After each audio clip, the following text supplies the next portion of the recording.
Welcome to the Don't Unfriend Me Show, everybody. Matthew Spear from the Don't Unfriend Me Show. You're probably looking and go, why are you on at this time? We get bonus coverage? Yes, we do, because we have a wonderful friend in the audience. Mr. T.S. DIXON is all the way down there. Welcome, T.S. Hey, Matt. Thanks for having me. Welcome, buddy. And then we have Jennifer. She's not going to be on camera, but she's going to put her hand out and wave in front of that mic. There's almost... There it is. There's Jennifer, TS's publicist. She doesn't want to be on camera, but that's okay. We love her. We might. She's gonna have a mic, so if she wants to say something, she can. We're gonna have a good show tonight. We just got done with a 3-hour long-form interview, and it was fantastic. Without you, we're not gonna get out to the audience, so we are on a different time right now. So you're gonna have to share this out. We will be on till 9. We're gonna get off on time. Olivia has already told me that if we don't, she's going to be upset. You. She's going to cut me. Okay, well, that's escalated rather quickly. So we're going to cover a whole bunch of stuff. Here's the thing. I have no show prepared, but we've got TS for about, 30, 40 minutes. And then while we're doing that, I'm going to completely ignore him and do some research and bring you a show. we do it right over here. We'll be back.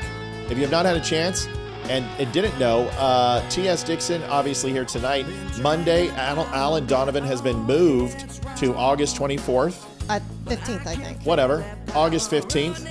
August 8th is Mandy and Jack, and then August 18th is Lisa Regina. We're going to have to figure that out, by the way. Yeah. Because we can't have 2 guests in 1 week. So we're gonna balance it all out. I thought it was the 24th, but... They're not. It's 1 a week. How about we do this, folks? How about we just let you know when we know, and we'll let you know after this. 3 minutes. We'll be right back. Listen to some music. Still Point, soothing the soul.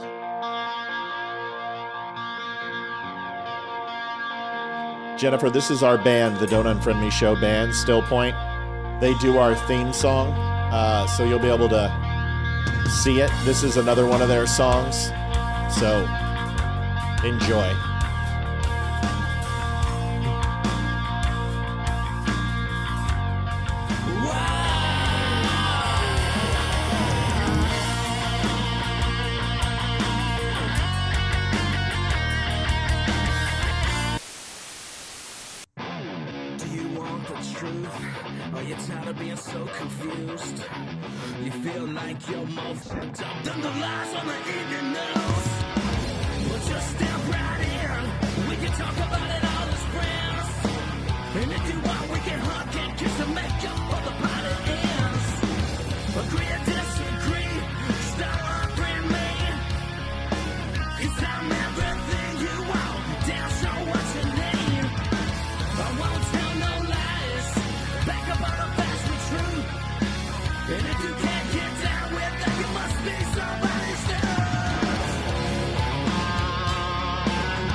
Hey everybody, it's T.S. DIXON, author of The Woke Mind Viruses.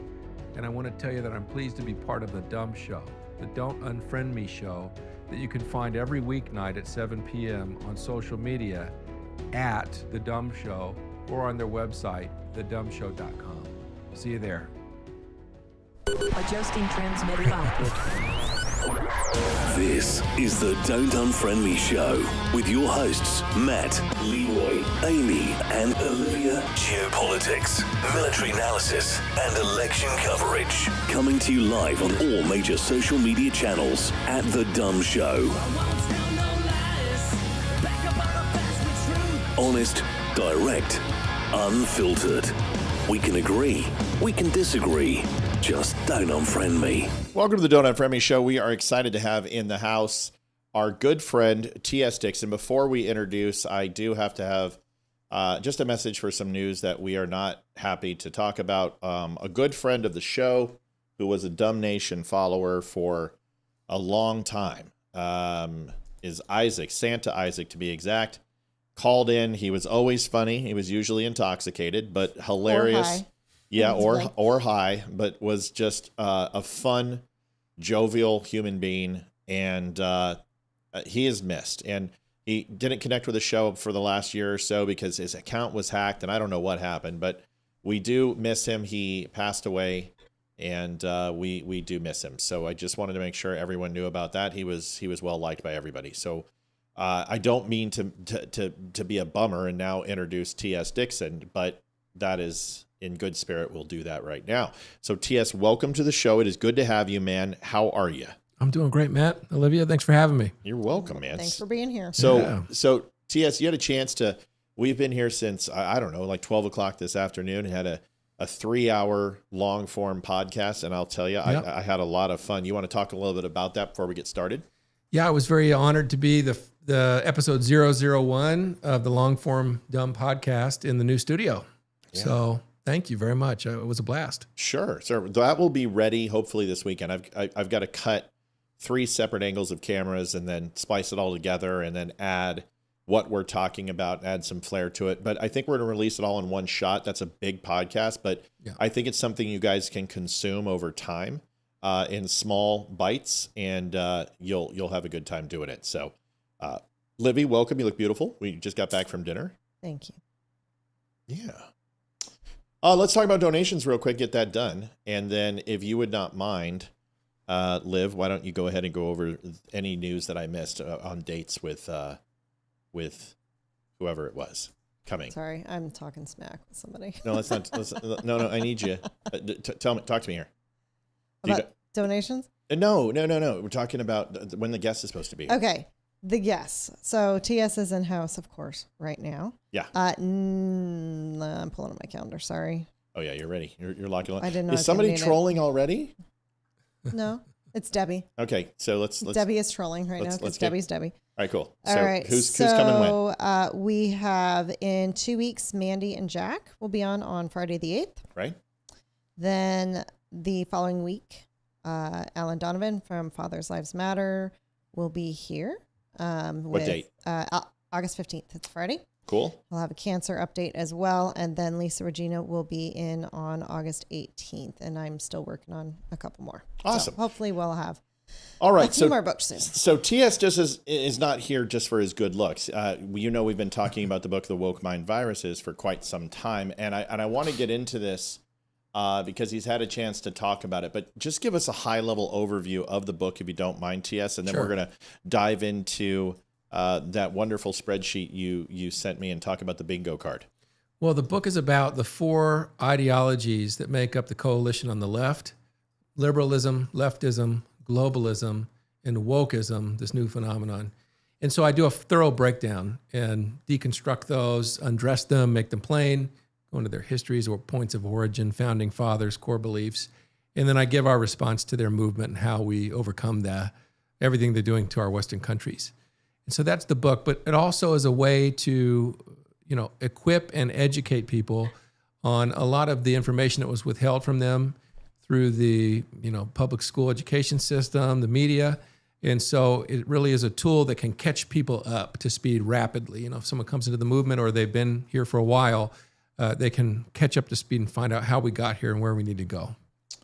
So how do they get the book? Besides going to thedumbshow.com, how else can they get the book? They can find the book on Amazon, or they can get the audiobook on Audible or Apple Books. Yeah, and so I downloaded on Amazon for Kindle, the digital, because I just wanted to see what it felt like, and it's very, very smooth, very well put together. You guys know how some books basically look like they just tore it out of a recipe or something from Grandma's cookbook, but it's well put together.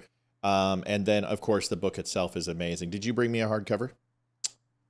Right. No, it's cool. Don't I mailed you one. You mailed Chuck Peterson one. Oh, yeah, Chuck. You'll have one in the mail tomorrow. Oh no, it's okay. You don't have to bring. I mean, please. It's just we love the soft cover too. I've got the other one marked up and it's tagged and that's right. I've highlighted the hell out of that book.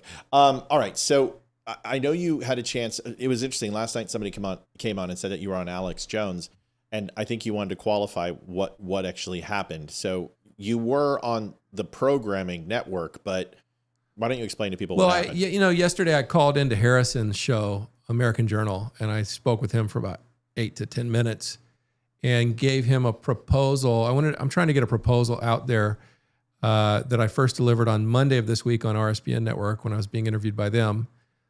Just about what I think, it's my take on what's going on with the whole Epstein saga with Trump, what I think is really going on, and then what I think Trump's response should be to this. And so this is essentially titled Trump's War on Government Crime. Correct. And then this is I'm just going to let you go and you explain this so everyone can kind of get an understanding, and you let me know when you want me to go to next slide. Yeah. So first off, let me just say that I think that last July, the deep state ran the JFK playbook on Trump in Butler, and it failed. Thank God it failed. And that this July, I believe they're running the Nixon playbook on him. And the Nixon playbook is 3 steps. First, there's the setup. Then there's where they encourage you to do a cover-up and try to get you to commit certain crimes. And then through the official procedures, they do the takedown. And that's what they did to Nixon to get rid of him, as well as getting rid of JFK with that playbook, because they were getting too powerful and becoming too reformist. And Trump is a reform president. He's here to dismantle the deep state and cripple the globalist agenda. And so his job is to represent the populace and reform the country, and their job is to stop him at all costs. And so that's my take on it. And what I think he should do in response is get really pissed off and go Hulk mode, Trump Hulk mode. I don't have a slide for that. I need to make that. I'll make it. Thanks. And yeah, I think, Reagan had his war on drugs. Bush Jr. had his war on terror. And I think Trump needs to go on a rampage and have his war on government crime and start cleaning up the corruption. And so, a lot of people don't know that Trump, as the president, is imbued with the powers as the number one top law enforcement official in the country. He's the top chief of police in the whole country. And he's also the top prosecutor. He runs the Department of Justice. So we can go to the next slide. He has a power invested in him by the Constitution called the prosecutorial power. And that's where they have the power to open investigations and pursue discovery of crimes and then prosecute. And so this is one of the greatest powers that the government is granted, and is granted to the executive branch as the chief executive over the Department of Justice. And so, he learned how to use his pardon power in the first term, and he's pretty much mastered that. He pardoned all the J6ers in day 1 or 2. But what I would encourage Trump and his administration to do now is to harness the power and the weaponry of government of his prosecutorial power to begin to, investigate government crime. And I wouldn't call it corruption, because corruption could just mean, you did something bad, you lied, you whatever. It's not necessarily a criminal act. He needs to explore government crime. I recommend that he pulls at least 21 prosecutors into the Department of Justice or as U.S. attorneys and grant them special powers to investigate these government crimes. And I'm even coining this as Trump's 21 hired guns to go after this. And then we can move on. I've created a bingo card that's the metaphor of an evidence board, police evidence board. And it just shows 20 of the 40 or 50 crimes that we know about from primetime television. The 320,000 missing illegal alien children, the 21 trillion missing dollars, the Act Blue conspiracy for laundering money for Democrat elections, Twitter files, open border human smuggling, all the way down to the LA fires, the laptop, CIA connections to the drug cartels. These are all things I think we'd all be very interested in having investigated, fully investigated. And so I think Trump needs to harness this prosecutorial power to investigate and uncover these crimes and pursue justice wherever they find that a crime has been committed. And I think, I show here, I put a blue check mark on the one crime that they're finally investigating and publicizing, which is Crossfire Hurricane.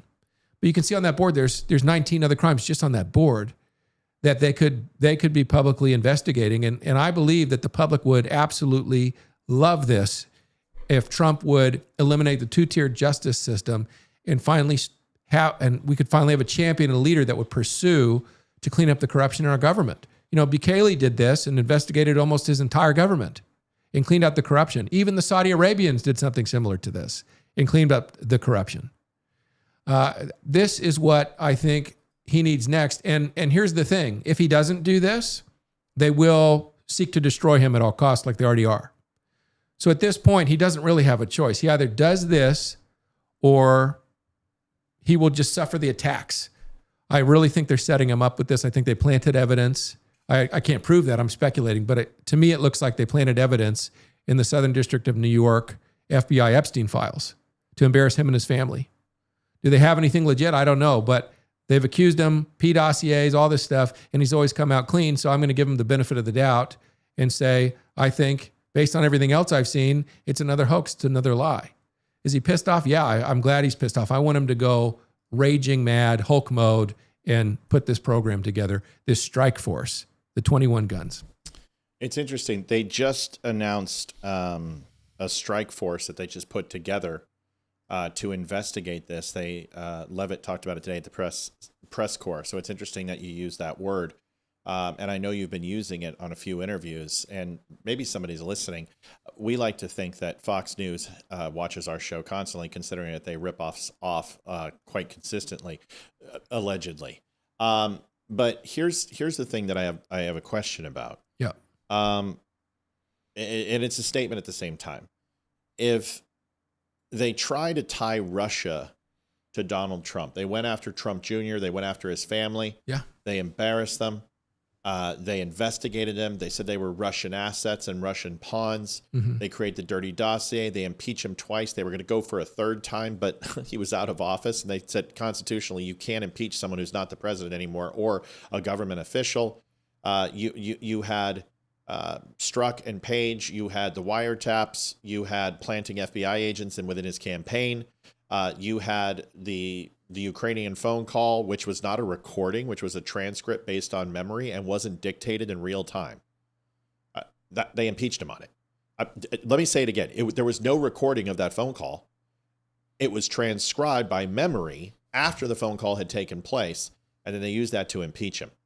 They also got him for quid pro quo, but when Joe Biden did the same thing against Afghanistan and told Afghanistan that he was going to pull air and intelligence from the Afghani government if they did not prosecute the turnover exactly the way that they wanted to, which is quid pro quo. We know he also did it with Ukraine. Yeah, we did that with Burisma when he said about holding $1 billion.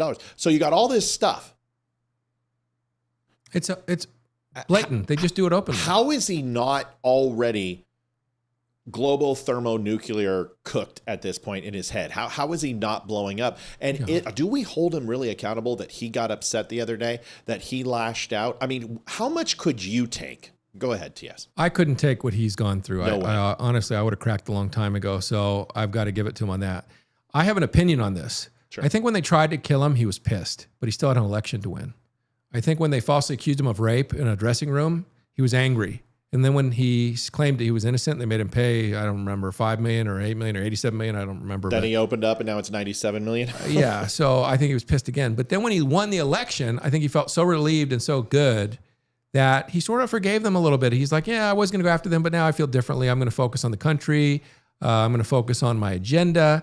And he sort of gave them a little bit of a pass. This is a big mistake. I mean, these are really wonderful people, as you just listed off. There are many exploits and wonderful behaviors. But many of these things are crimes. And so it is the duty and honor of the office of the presidency to punish and investigate government crime. It's our only remedy. If the executive branch, the DOJ, the FBI, if they don't investigate and prosecute government crime, there really is no other remedy for it. Right. And so it's his duty and his honor, not just something we wish he would do. Right. But here's the thing. They are seeking to destroy him at all costs, or else they're probably going to end up in prison or worse. So to them, this is life and death. He needs to start treating it like that. And he needs to respond. But it's not a retaliatory thing. This is his duty and honor as the president of the United States. This is his role. And I know they've been kicking the can and overlooking government crime. It's a big inside club. And if you're part of the club, one of the perks and benefits is, you get off scot-free. The testimony that's been given by Barkley, by Dershowitz, who was an unpaid, let's listen to this. If any person is going to roll over and tell the truth, it's going to be Dershowitz, who never got paid for his representation of Epstein. He stiffed him. And he's like, Donald Trump in no way, shape, or form was mentioned. You got a video I can show you, and I'll be happy to, with the interview of Epstein's lawyer, who was interviewed by a podcaster, and he walks through the process, how Palm Beach Police Department was notified, 2003.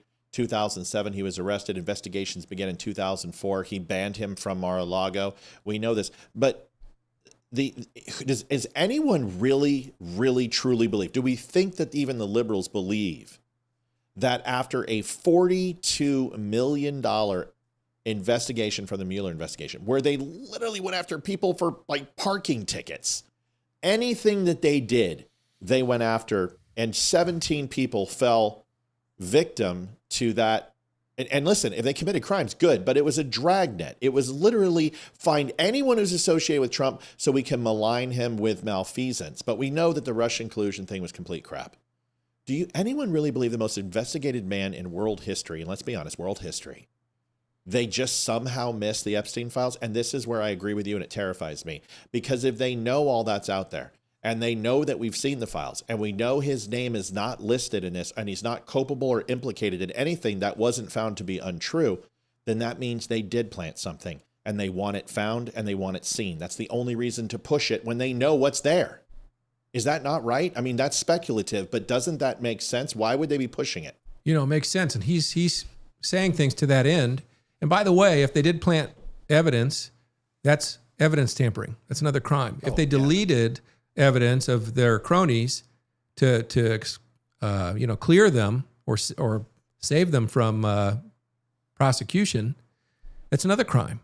Right. But here's the other thing, where everybody's obsessed with this Southern District of New York vault of evidence that they raided and got, and obviously has some sort of poison pill information in it. But there's three other court cases that have sealed documents of evidence that we need access to. If he was working with the CIA, which he claimed, and many witnesses and victims testified to that end, then they would have much of the intelligence that he was gathering, and there would be a vault there that the DNI should be able to access and provide to the DOJ. And then who knows what other agencies were surveilling him, and also have a tranche of evidence. So I think that they need to send their agents out and the leadership out, and they need to get an access to these different vaults of evidence and see what all is there. Because I don't trust the Southern District of New York evidence. I just don't. And when we're saying vault, we're saying the proverbial vault, right? So metaphorical, right? The body of evidence, the body of evidence, or the treasure trove of information, digital, whether it's paper, physical, whatever. We believe, and we know this because when you looked at Epstein Island when they were in St. Croix, and then you also looked in New York, we showed you the video. There was drone footage of them pulling terabytes and terabytes of drives and discs and with labels on it. And they want us to believe that it's all child porn. And it very well may be. But I don't think anyone cares about, of course we care about the victims. Of course we do. A heinous and just completely disgusting act. And everyone cares. But we don't want to see the video. And why are they pushing this? We want the people on the other end of those videos who aren't victims to pay for their crimes.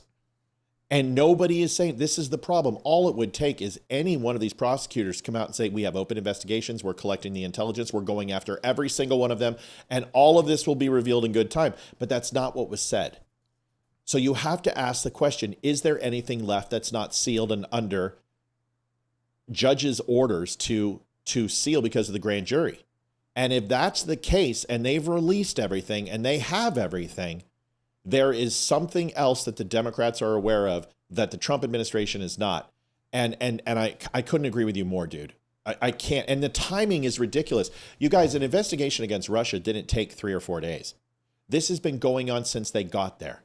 They've been focused on the Russian collusion story. They have been investigating this. And if you don't think Obama got wind of this, if you don't think there's some holdover that leaked this to the administration and Clancy and Clapper and Brennan, and said, they are coming after you. They're investigating. They pulled all those people's clearances. That is the first thing in an investigation. Leroy will tell you, when you work in intelligence and you get your you get your clearance pulled, you're in some deep crap. You are in trouble. When you can no longer access these systems, there's something serious. Leroy, chime in on this, man. What do you think? By the way, T.S. Dixon's above you. Say hi. Hi. Hey, Leroy. Good to see you, sir. Good to see you too. Normally, by the time they've already pulled your clearance, normally the damage is already done, and at that point, even though you're supposed to be innocent until proven guilty, in terms of clearances, it really does kind of work the other way around, where once they've already pulled it, it is a bear to try and overcome that, to try and get it back. And I know exactly what we're talking about, and I wish we could see more transparency out of the Justice Department. You know, if these judges are resisting them unsealing the documents and the evidence, they need to challenge it in a higher court, right? To overrule these judges' decisions, because this is a matter of national interest and national security. You know, we need to get to the bottom of this. If our spy agencies are engaging in this kind of sexual abuse of children and blackmail domestically on our shores, then they've essentially become a criminal organization. And we need to take drastic measures to change our federal government.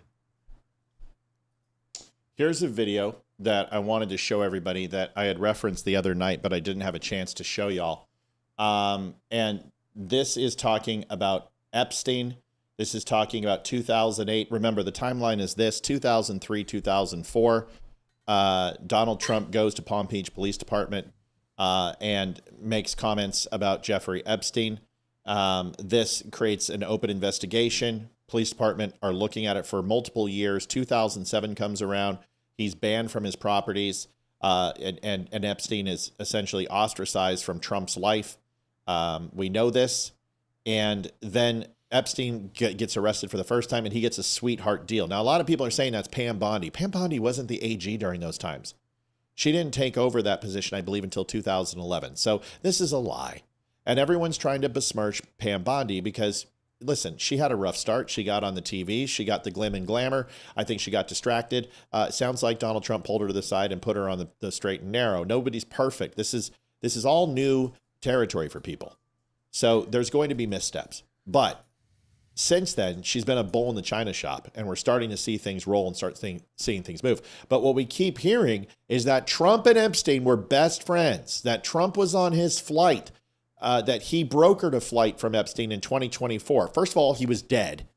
Second of all, the plane used to be Epstein's, and it was sold, renumbered, repainted, and sent to a charter company. Yes, Trump went on it. And so did about 10,000 other people since the time it was sold. Here's the video. Listen to this, and then we're going to discuss it as a team. After I turn the audio right. You know, it's been 4 years, and I always do this, Olivia. I always do this. Here we go. Every time. Document. Thank you, buddy. And this goes to the more salacious rumors, but I would like you to just, whatever you can say on it. Obviously, our current president has had relationships with Epstein in the past, and there are those Katie Johnson and maybe other victims who accuse Trump of being involved in things like this. In my experience, Trump supporters will not listen to anything along those lines. Obviously, we're not a court of law here right now, but are those claims of though that case was dropped, it was dropped before it went to court.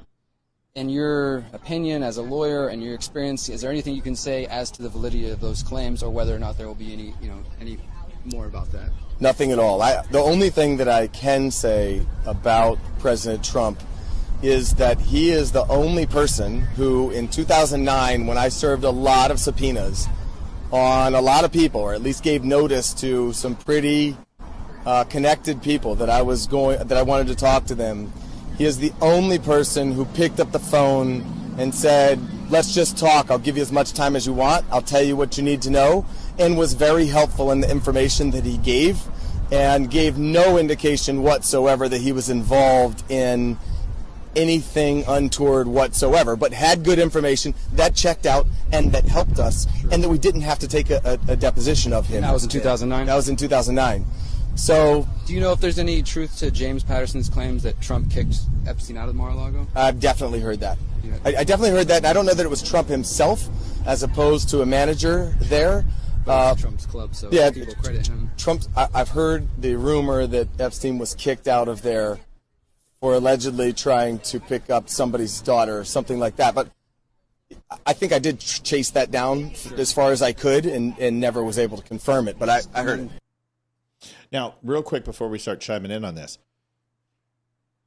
a lot of people are like, well, wait a second. If he kicked him out of Mar-a-Lago, then there should be some sort of trespassing order, or he should have been served something, or a police report. The Palm Beach police report confirmed this story, but they didn't confirm this story right away. And the reason why is even then they understood who Epstein was, and they were afraid of retaliation.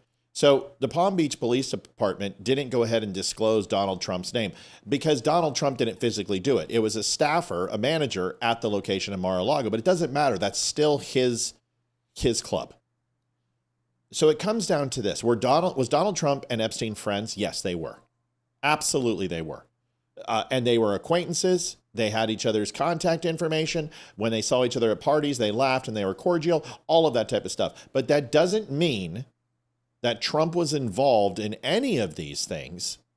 And the history of what happened from 2017 when Epstein was arrested to Ghislaine Maxwell under the DOJ and dying in prison under Donald Trump, I think we can say that the evidence, just the circumstantial and the exculpatory, is going to be really hard for anyone to sell me that Donald Trump was involved in harming children.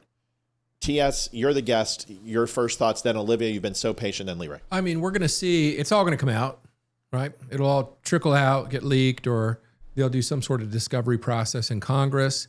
And eventually everything that they planned or they planted will be disclosed to the public. What we've already seen so far, the first indications is that it's a joke. If we saw the supposed birthday letter, I mean, it's laughable. That's what they've got. So if it's a train of sequence of this kind of evidence as non-evidence, then it's going to be a non-issue. It'll be embarrassing. It might be slanderous, salacious, and then the country will move on. However, if somehow there is photo or video evidence of Trump doing something, if that exists, which I don't think it does, I give him the benefit of the doubt. But if that exists, then yeah, if that comes out, then he would have to resign. And go to prison. Who knows how far they would carry it, but he would definitely have to resign. Here's what it comes down to. And I will say this, let's get a show of hands. Donald Trump somehow, or anyone Dan Bongino, Kash Patel, it comes out that Mitch McConnell, whoever, just pick anybody on the Republican side is somehow associated with this and in the court of law or with affidavits or sworn testimony, and is proven in the court of law that he was found to have been harming children, and the evidence, the preponderance of evidence leaves no doubt, I would absolutely rail against Trump every single day until he was under the jail. Is there anyone who disagrees with this? No. Okay. Not even a little bit. Not even a little bit. So I think this is 100% of every Republican, but we have absolute 100% evidence based on the Secret Service that Clinton went 29 times on the Lolita Express to St. Croix. We have a painting that was in Epstein's New York apartment of Bill Clinton. Their relationship, he went to the White House 17 times in a year and a half. And attended the wedding. He attended the wedding of Chelsea Clinton, and Ghislaine Maxwell was literally in the fourth row. So even if all of that is circumstantial evidence, okay, we all agree. So why is the same veracity not being applied to the Clintons? We know the answer. Olivia, your thoughts about it? I mean, when you hear that, does that bother you? Well, it's come to be common. I mean, if you're a Democrat, it's common that it's going to be pushed under the rug. If you're a Republican, they get a hint of anything and it's going to be pushed forward. Right now, I think they're grasping at straws with the Epstein thing. And since the Epstein is the headline and the popular thing that's in the news, that's funny. It's a real painting, by the way. I'm like, are you freaking serious? Yes, it was in Epstein's apartment. Yeah. God, I It's- wonder if that's the actual blue dress that Monica wore. No, there's no stain on it. Right. But my point is That's listen, hilarious. it's humor, but you don't like. I don't have a painting of TS in a Victoria's Secret or Fredericks of Hollywood get up, where I have a secret button that sorry. And I consider him a friend. Now, Leroy, I've got that, but I'm not going to show anyone when the sun's shining. Well, he But posed for it when he was here. So what type it's of all friend good. is that you would have that in your house? It's I'm just wondering if there was a little bit of a relationship going on there. Just I don't. You know what? I don't know. I don't think so. I think it's two buddies who are completely open with each other and can bust each other's balls. But that is a level of friendship that Donald Trump did not have with Epstein, and Clinton does. And the quantifiable evidence that they are presenting on Trump, they've already convicted him and said he's a pedophile, is 10 times worse under Clinton. And nobody's making that connection. So it's all a joke. Yeah, well, it's, like I said, Epstein is the big popular thing in the news right now, and the Democrats are grasping at straws, and they're going to push the narrative that Trump was involved, regardless, on top of trying to save themselves. But they're going to try anything and everything, and they don't have Russia collusion for the first 2 years to stick to right now. They're going to try. They had Russia collusion in his first 2 years, in his first term. That's what they're trying now. This is why they're doing the Epstein thing. Yeah, and they're trying to get something that is going to stick to him for the next year or so to taint his presidency, in my opinion. And I don't think it's going to work this time. That's what lost the Democrats. I mean, do they learn? I mean, is there any learning agility from these people? Listen, No. TS, you wrote a book on this. Leroy, give us your take, and then TS, try to explain this. You've been in the heads of lefties for a lot longer than any of us, and tell us what the hell is the method to their madness, and what is this rinse and repeat, continue to do the same thing, and obviously America is repudiating their tactics. Well, at least some of us. Leroy, go ahead. Well, I think TS already touched on this a little bit. A lot of this could be solved with one simple discovery request. And even if that there are not only investigators, but that there are lawyers with a clearance that could see this information, and it wouldn't be considered taboo because they already have the clearance. And if there's a need to know, then it's completely legal. What we need to do as an American public is to call your Congress, call your senators. If there was this outpouring, this outcry, to have them release said information, even if it was heavily redacted, at least there's something. Because currently what's missing is that level of transparency. Do you really think that there's anything left? I mean, do we believe Pam Bondi, Dan Bongino, and Kash Patel that says this is all we've got? We've phase two. No, neither do I. No, obviously not.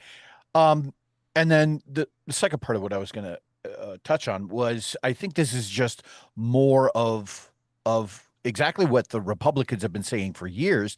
Is that it seem like this is at least part of that two-tier justice system that everyone talks about? How one party can be culpable for their acts, or at least held accountable, but not the other. Yeah. And I thought about this a little bit. It really does seem like, whereas the Republicans love to go after the ideology of the left, we fail at bringing individuals to accountability, whereas the Democrats have to attack the individuals because that's just how it works. So. I just gotta say this, and then I gotta hand over to TS, and it's not long enough. Damn it, it's not long. We wanted longer, and it was completely Jennifer's fault, and she screwed it up, and we were late because of her. So we're blaming Jennifer. It's her fault. 21 FBI and CIA whistleblowers have now come forward and are swearing affidavits and deposition requests from the Senate Oversight Committee. As of right now, it was just announced. So now you got 21 whistleblowers, and I'm going to tell you this. One conviction takes place, one, and you're going to see that number exponentially grow. And you will see hundreds who want to pay back that administration for soiling the sanctity of these communities. As an intelligence professional, Leroy's an intelligence professional, I am ashamed to be a part of that community based upon the way that we have not only treated Republicans, but also Democrats. Don't forget the Bushes were punitive as well. Let's not forget the Patriot Act. Let's not forget the absolute overreach that has been taking place now since 9/11 and before that. It's not just one party, but I'm ashamed to be a part of the community when I hear stuff like this. But 21 whistleblowers have come forward. We're going to talk about that in a second. TS is going to tell us where to get the book. He's going to tell us a couple more things to make sure he passes on the knowledge to us, and hopefully we all get it by osmosis.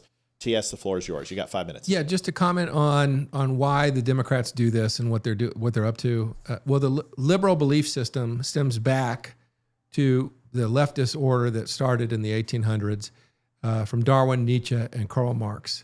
And Darwin taught, there is no God because we all crawled out of the ooze hundreds of millions of years ago and evolved over eons, survival of the fittest. And Nietzsche took that and said, well, if that's the case, then there's no morality, there's no good and evil, there's no right and wrong, there's no afterlife.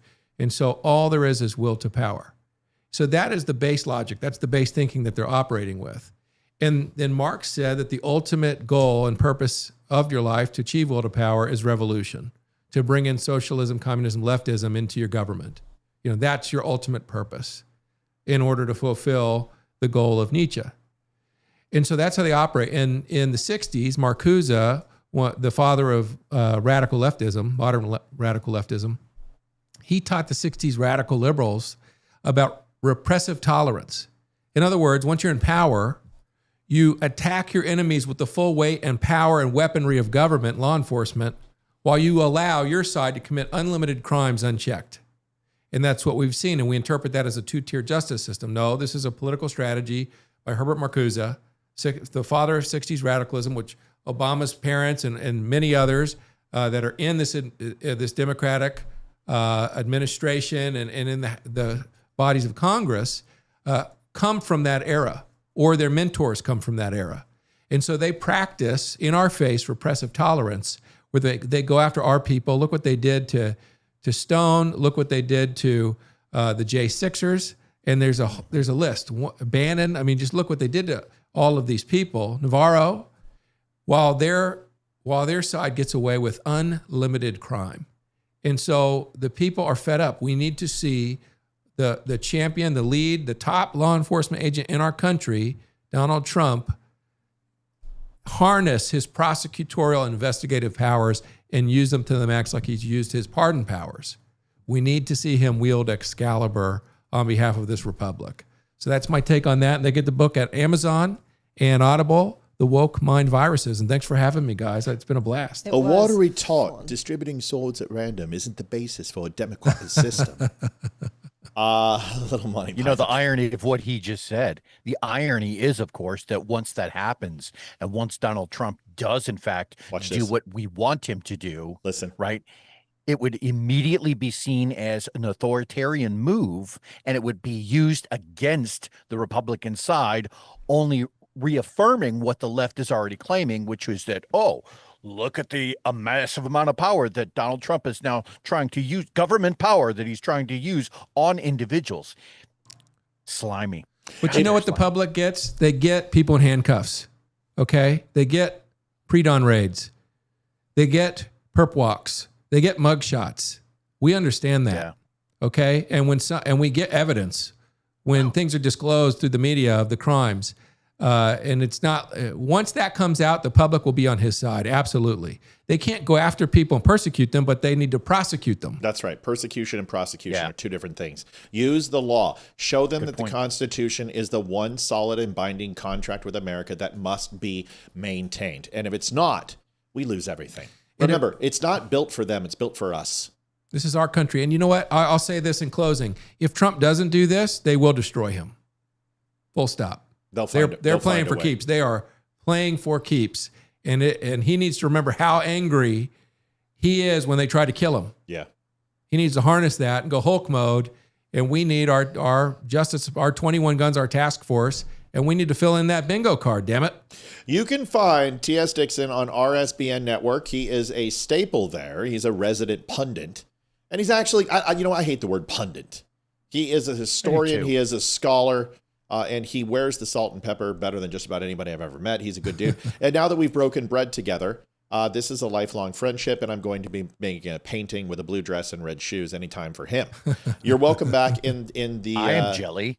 You should be. You're welcome back in the Chuck Peterson studio anytime, my friend. We will make sure that we get the video cut. I hope you have a wonderful time back to Florida, and say hello to your family for me, brother. It was awesome seeing you. Jennifer, thank you for also being here. We appreciate it. Jennifer says bye-bye. And folks, we're going to go right to a quick commercial just so we can reset.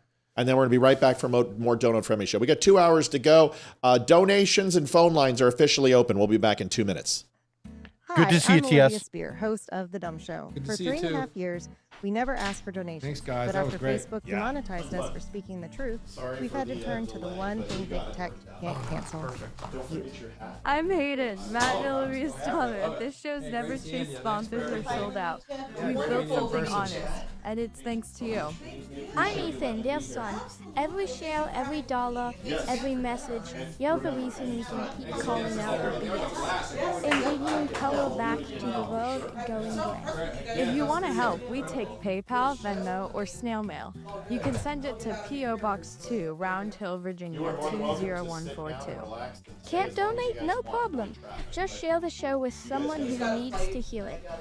Thanks for helping us stay loud, proud, and completely uncensored. You can donate at thedumbshow.com/donate. That's not up to me. That's going to be up to you. You know what happens when you turn the dial harder? You can make a harder grimace. The harder you grimace, the more effective it is. You tighten it so freaking. I can't do it. I can't untighten That's it. what she said. That's what she's. Oof. Oof. Coming in with it. Pounded. Pounded. Ugh. Pound. Child For you. got 15. Ethan, you look like a hippie. Totally tubular. You know this is recording, right? Okay, let's go. Smile. Donate. Don't start with me. Donations. Every time you don't smile, I'm gonna punch you in the ribs. Donations. Take one. Scene one. Ready. Set. Ethan. Break. Ready. Don't screw it up. Okay. Ethan, don't mess this up. Ready. Set. Action. No. Whoa. Director calls action, not some stupid toddler. But we've built something There's no honest. but there. Why do you've been doing this since you were 2 years old? Try it again. Just share the show with someone who needs to hear it. He's so much better than you at everything. Get your TVs off. Hayden, he's just like, even, it's just. Go ahead, Hayden. Thanks for helping us stay loud, proud, and completely uncensored. You got donations. That's a wrap. Well done, Spear family. I bet we make no money. Honey, just turn it off. But we're going to owe them money without. Hayden, do your thing again. Oh, yeah, cut it. Baby shark, doo doo doo doo doo. And thank you, everybody. We do appreciate it. Hey, Olivia Matt, is trying. Hold congratulations on. your success, brother, and I really appreciate you. I told you to go out the other side, Livy. Now she's going to walk out, and there we go. All right. Thanks, everybody. We appreciate it. Leroy and Matt are in the house. It is our regular Thursday night show. We had T.S. DIXON here. We did a 3.5 hour long form podcast. Bro, I am going to say, if anybody likes long form podcasts like Joe Rogan, Right. and this guy's been on 100 podcasts. I mean, he's on RSBN now. He's growing. He's getting bigger. He was on Alex Jones Network yesterday. He's growing. And he's like, dude, listen, I don't believe this, but this was just such a nice thing to say. And he goes, man, I've done a lot of podcasts. You're the next Joe Rogan. And I'm like, give me a fucking break. Like, I don't buy that. But you know what? What a nice compliment. What an amazing compliment from him to say that. But dude, I've listened to a lot of long form shows, and this was just two guys who love history, who know what we're talking about, but not based on what we necessarily think, but what the other thinks. It's very similar to Leroy and I. We have a shorthand, but something about TS and I, man, we had the exact same type of thing, and it was just really cool. I mean, we talked about the Crusades. We talked about Voltaire, the age of Enlightenment. We talked about Saul Alinsky. We talked about the Bolshevik Revolution. We went into the Jews. We went into the industrial complex. We went into the intelligence agencies. We did Snowden. It was awesome. He thinks he's like, Snowden's my hero. I'm like, yeah, you and I are diametrically opposed. On that point, I would, yeah. But Snowden should have been shot in the face. But okay. Yeah, but I can see both sides of the equation. And what I told him is pre-Snowden, traitor.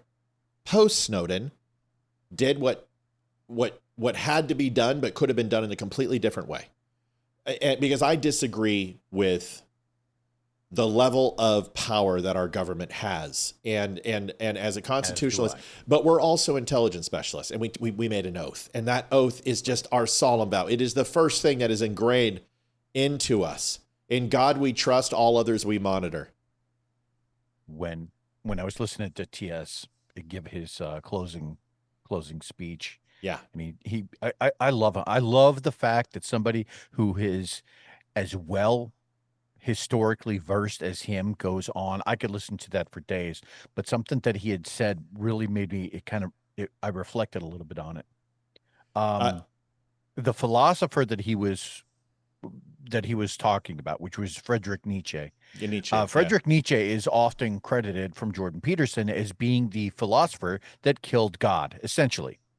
And I always found it ironic that in Nietzsche's final days, he went mad mentally, and had acquired a case of, I want to say it was syphilis, and he died in the streets, homeless and penniless, with syphilis.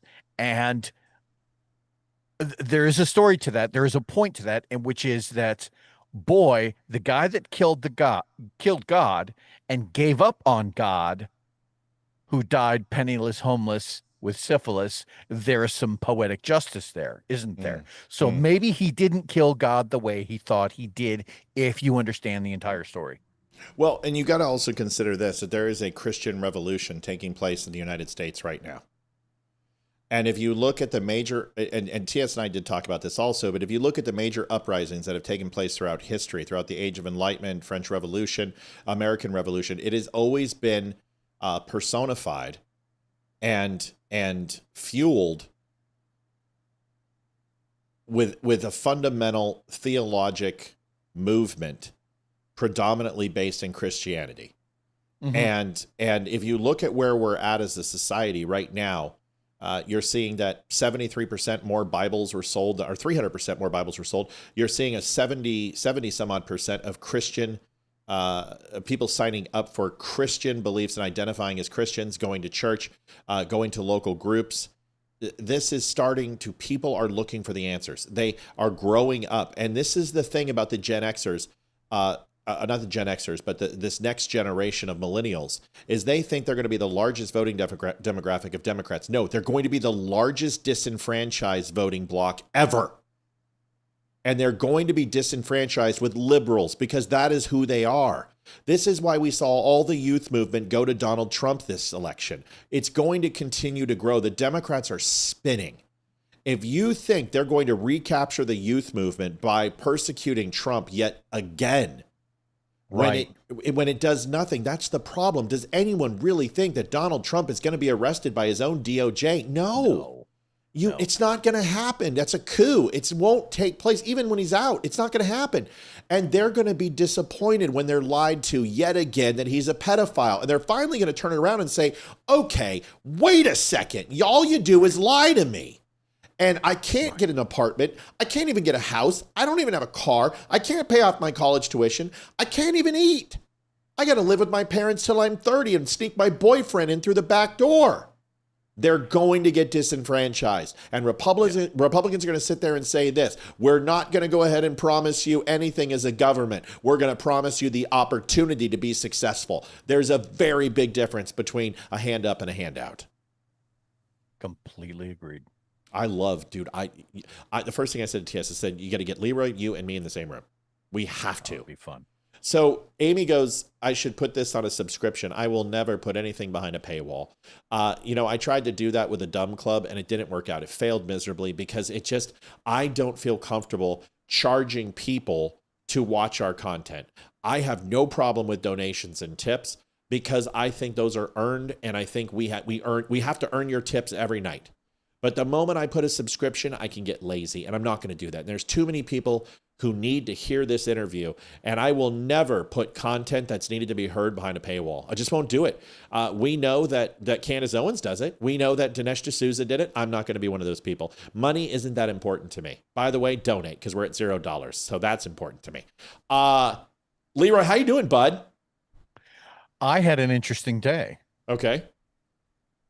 So I don't know if you saw the link that I sent you. I did. I'm pulling it up right now for you. Chat.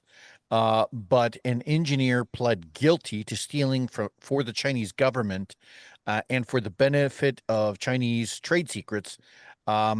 Basically admitted to stealing several thousands of pages worth of military and satellite technology for the purposes of enriching himself to give to China. And that headline right there is literally everything that I do. And so as I was reading this, I was like, oh my God, this is like in direct relation to my current job. So this one's going to sting a little bit. Was he caught, or was he got caught? So he did release information. He got caught, and there's also 2 hard drives missing. We know that he downloaded something like 3,600 documents to flash drives. And the FBI was already on him. They got most of that, but they also know that some of that was transferred to 2 hard drives that they don't know where they went. And I said, I know where they went. Yeah, Beijing. I know where they went too. Yeah. Do you think he might have? So let me ask you a question. In today's day and age with electronics, is human intelligence, are they going back to dead drops? Are they going back to more archaic means of spycraft because digital means are just so difficult to transition information? By the way, Bobby Richardson donated $103.48. Thank you, Tess. Love you all. Holy crap, Bobby. I love you. Thank you for the donation. Bobby, you are amazing. Yes, she is. I love her. To answer your question, Matt, I don't know that there's any one answer for that. They're going to do whatever is most convenient and or whatever is the easiest. So if, literally printing the stuff off and throwing it in an envelope and FedExing it back to Beijing, if that's the best way to go, then they would do that. Yeah. Anything short of electronic transfer means, if they if they know that it's not recoverable or retrievable, then that would be the best way. Yeah, and if you got a crib key or some sort of cipher that's already, there's a lot of ways to transfer information. You can piecemeal it. But, I'm just wondering, that's what I want to know. Like, I want to know how they want to disseminate the information, because that just interests me. Like, if you look at all the major spy convictions and people convicted of spying and treason, I always like to know, how do they do it? How did they get the information from point A to point B? And it's just, I don't know. It's just always been interesting to me. Here is a video, Devin Nunes. This is an interesting thing. I want you to listen to this. And hang tight. 20 CIA and FBI agents have blown the whistle, confirming that Barack Obama and his chief of staff, CIA Director John Brennan, created a false Russian hoax, doctored intelligence to overthrow the duly elected president. On March 21st, 2017, Nunes said this. I remember this, man. I remember this staircase because the architecture just absolutely floored me. I thought it was such a cool staircase, and I remember this. I can't remember where this is at. This is in the Capitol, I think. Is it the Rotunda? I don't know where it is at. But anyway, watch this. Sorry, I'm digressing. And listen to what Devin Nunes says. And 2 minutes, and then we'll take comment. Good morning, or good afternoon, everyone. I recently confirmed that on numerous occasions, the intelligence community incidentally collected information about U.S. citizens involved in the Trump transition. Details about U.S. persons associated with the incoming administration, details with little or no apparent foreign intelligence value, were widely disseminated in intelligence community reporting. Third, I have confirmed that additional names of Trump transition team members were unmasked. And fourth and finally, I want to be clear, none of this surveillance was related to Russia or the investigation of Russian activities or of the Trump team. The House Intelligence Committee will thoroughly investigate surveillance and its subsequent dissemination to determine a few things here that I want to read off. Who was aware of it, why it was not disclosed to Congress, who requested and authorized the additional unmasking, whether anyone directed the intelligence community to focus on Trump associates, and whether any laws, regulations, or procedures were violated. I've asked the directors of FBI, NSA, and CIA to expeditiously comply with my March 15th letter that you all received a couple weeks ago, and to provide a full account of these surveillance activities. I informed Speaker Ryan this morning of this new information, and I will be going to the White House this afternoon to share what I know with the President and his team. Before I get to questions, I want to say that, as you know, there's just been what appears to be a terrorist attack in the United Kingdom. Obviously very concerned, and our thoughts and prayers go out. So kind of an amazing thing when you think about it. What are your thoughts on that, brother? Well, the fact that he said that there wasn't it doesn't sound like there was any sort of mandate for it. I don't know. I have to digest that one a little bit more. I'd be curious to know. I don't necessarily need to know about the methodologies or anything, but I would be curious to know if there's any redacted reporting, unclassified reporting from the investigations. Yeah, what interests me is that you have Nunez being very, very clear, and the media and Obama holdovers, Brennan, Tapper, I mean, they literally destroyed Nunez. I mean, they tore him a new one over this.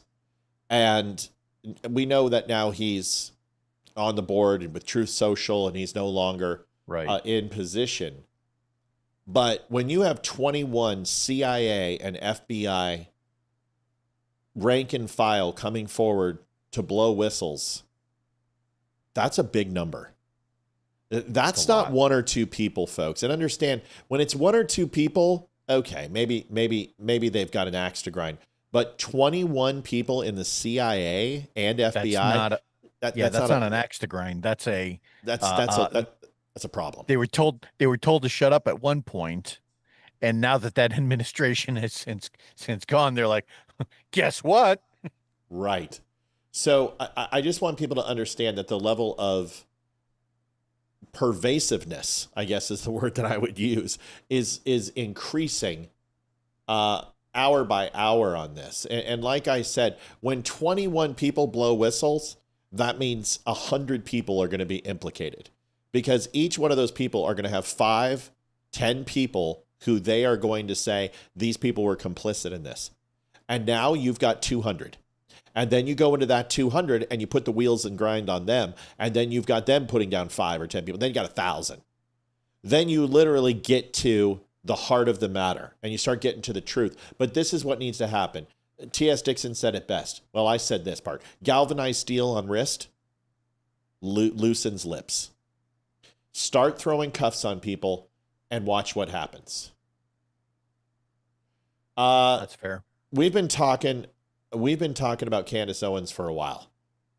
Mm-hmm. And Candace Owens has kind of went off a little bit off the deep end. Well, this is just brand new, and I figured you should know. In March 2024, Candace Owens, a right-wing podcaster, told the world she would stake her entire professional reputation on the fact that Bridget Macron is in fact a man. Since then, Owens has used this false statement to promote her independent platform, gain notoriety, and make money. Owens disregarded all credible evidence disproving her claim in a favor of platforming conspiracy theorists and proven defamers, lied about Donald Trump calling her and telling her to stop talking about it, and rather engage with President Mrs. Macron attempts to set the record straight. Owens mocked them and used additional fodder for her frenzied fan base. I just wanted to tell you and show you this. She is cooked. Emmanuel Macron and Bridget Macron are suing Oh, shit. Candace Owens, and a jury trial has been demanded through the state of Delaware. They are going for libel. They are going for slander. They're going for irreparable harm. They're going for emotional damage. And listen, this very well could not stick, because the excuse is going to be this is a fair use. They're a public figure. But the problem is that Candace is a public figure, and she used her platform to slander and libel another public figure. It's not like they're suing a civilian. They're suing a public figure, and there are rules for public figures. She's cooked. What are your thoughts on this, dude? Sounds like Macron's wife's got some balls. Oh, oh shit! I'll tell you. I'll say this. I'll say this. Whatever happens with the lawsuit, I automatically assume that that a jury trial or that any court proceedings would be on the up and up, mostly. sure. Right. That being said, shifting kind of that spotlight and maybe the finger to say, hey, look, you were in the wrong here, back to Candace Owens. Well, like, why is this is like what we see all of the memes when people say, oh, Michelle Obama was actually a dude. Like, Oh God, yeah, fuck people at who some do that. point you have to go, why do you care? I don't care. I don't care if somebody wants to tell me that they're a girl or a boy. I don't care. I only care about the policies that they're trying to get enforced through politicians that would affect my life. So for Candace Owens to make this about gender and to basically say, look, it's a wang, like it's a weak argument and it's childish. And can't we just get beyond all of that and let's get back to criticizing the left for their shitty policies, not what gender they think that they are. Is that fair? Yeah, well, sure it is. But my point is, and people are like, well, isn't this First Amendment? It's different in the public space. She wasn't using it for comedy. She wasn't making commentary or news that was solidified. She had open denials from the attorneys of the Macrons that said, we're willing to come on your show and disprove what you're saying. It's not true. It is now libel and slander. She received a cease and desist. She violated the cease and desist. This is a clear-cut case of libel and slander. And you know what? If I was Macron's wife, I would take the entire jury in another room and lift up my skirt and say, we would like full damages. Full damage. Here's my badge. I've got a little I got a little scaping going on here, a little runway. Right. And it's 1970s. Very, very nice. And pay me pay that man his money. Here's Crowder's take on this. By the way, I've gotten a lot of feedback on the shirts. We're going to keep the shirts. I Fridays and Mondays, I'll wear a t-shirt. Otherwise, I'm wearing this. So I'm just letting you know. Yeah, you go ahead. All right. I'm going to, I can dress it up. No, we don't want to dress it up. I can rock this is cash, dude. This is an outdoor shirt that has a collar on it. You can wear a polo. A polo, something like that. Yeah. Yeah. You look good either way. So here it is. Here's the video. Here's Crowder's take on this. This is good. Okay. Merry Christmas. Were you then made aware that this was perhaps incorrect? And did you exacerbate it and make it worse? That's what this is going to be about. Candace responded by, you could say doubling down. You were born a man and you will die. I love the people who are saying, who cares? I care. I care that a conservative voice has gone completely batshit and hates Israel and espouses anti-Semitic garbage and propagates and promotes conspiracy theories that are completely unfounded and right out of the Aryan fucking playbook. Sorry, I've got a problem that a claimed conservative African-American woman literally is batshit nuts. Yes, I've got a problem. So I'm going to report on it. And if you don't like it, come back tomorrow. Jeez, fuck. You know, everything that you just said, really, if you take it, remove Candace's face from this, right? And think about all the crazy shit that she's saying. Anti-Semitic, oh, that's born a dude. or some of the other crazy shit. That's not conservative. It's not. And just because she says that she is, I would make the claim that that's not true. Yeah. Like that sounds so much more like the far left-leaning Democrats of the day than it does anybody else, doesn't it? It's just a gossip column. And by the way, if you don't care and you don't want to hear this and this doesn't bring you peace, none of this matters, then fucking leave. A man. That's the point I'm making. Oof. So give us a sample. I'll send my doctors to take your blood. Figure it out real quick. However you want to go about this. Hey, how about just giving us some pictures again of you growing up, raising your children? That would be fine. Yeah, so here's the problem, and if you read the entire filing, and I read 100-something pages of it last night, they actually already did directly send proof to Candace, said pictures, childhood pictures of Bridget. They did send evidence of Bridget's biological motherhood of 3 children. They did send pictures of her first, of her wedding when she was young. And there already is sworn testimony, for example, from the children and from the, I don't know if sworn testimony, but the previous husband. So she's now moving goalposts and saying, take a blood test. They did also, by the way, send the birth announcement, not a certificate, but an announcement. So newspaper clippings, pictures, sworn testimony, evidence, and this has all been provided to her for a long time. Now, cooked. Absolutely cooked. And it couldn't happen to a better person. Candace Owens, you reap what you sow. Yeah. You are a grifter. You are a propagandist. You literally tread on the backs of people who, and I don't care if it's Gazans or it's Israelis.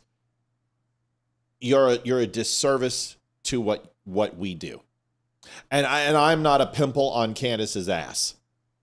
I will never have her audience and the size of her audience. I will never be even remotely as successful as Candace Owens. But I will tell you what I always have. I'll have my honor and integrity, and I don't lie to my audience. I'll take mine. You enjoy this court. This is going to cost you about $20-30 million. Because the lawyers alone, a defamation lawyer of this magnitude, $2 million starting. You might as well have done a capital murder. That probably would have been cheaper. Good luck. And the Macrons, they have infinite money. Infinite. They have a country. You're fucked.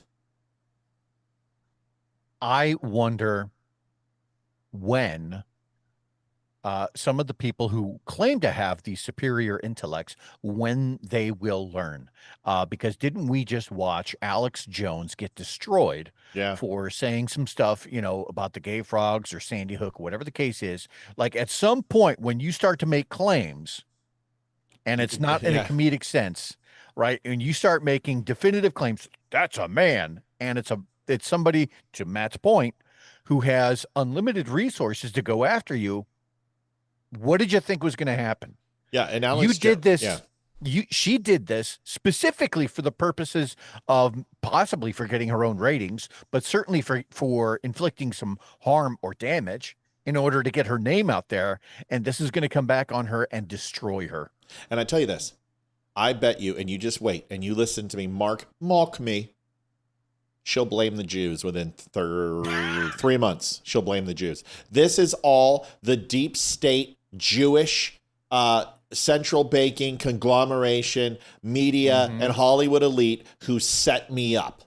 She'll put this on the Jews within 3 months. Mark my words. And I'm going to show you the clip, and you're going to say, geez, Matt, you are one smart mother. Okay, good. Glad we had this talk. Jerome Powell tries defending Federal Reserve renovations being over budget, but Trump bought receipts and has epic last word. Damani just shared this. So Donald Trump today went to the Federal Reserve's remodel. They're remodeling the Federal Reserve. Yeah, I saw that. Now, this is Donald J. Trump, right? This man literally lives in a construction hat. Now, he may not do the hammering, but he oversees his projects and he makes sure that they're on time. This is what he does. If you guys don't remember, when he rebuilt the ice rink in New York, it was a project that was like something like 2 years behind. He took it over, and I think he had it done in 2 months? Right. Under budget. So he decided, you know what? I'm going to go take a tour and see if your federal dollars, your tax dollars, are being spent properly with the Fed. Dude, this is what I voted for. This is what I'm talking about. This, and if you don't care about this, then maybe this show is just done for you. Because how can you not care? Here it is. I think we hear the president. Let's tune in. With the chairman, as you know. Chairman, come on over. And we're just taking a look at what's happening. And it's a tough construction job. They're building basements where they didn't exist or expanding them, and a lot of very expensive work. There's no question about it. And Tim has been with me for a long time, and you're in charge of the committee. Indeed. One of the reasons why we wanted to see it was the overruns of the expenses, wanted to figure out why. Yeah. So we're taking a look, and it looks like it's about $3.1 billion. It went up a little bit, or a lot. So the 2.7 is now 3.1. I'm not aware of that. Yeah, it just came out. Yeah, I read that. Oh my God. The man brings receipts. Oh God. Here's your Home Depot receipt, mother. Dude, here's your P&L, bitch. It's vetoed. Bam.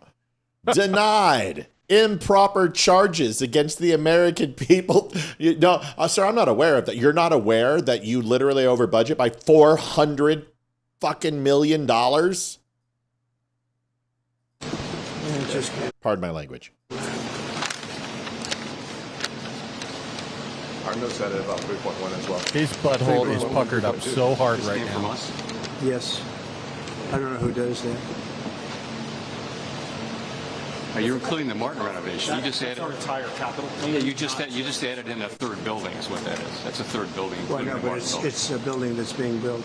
No, it was built 5 years ago. We finished Martin 5 years ago. It's part of the overall work. But it's not new. So he loves confrontation. It's well, so that's the only I reason. love it. But I love it. Did you hear what he said? Oh, that building's was marked 5 years ago. It doesn't matter. It's still a part of your freaking budget.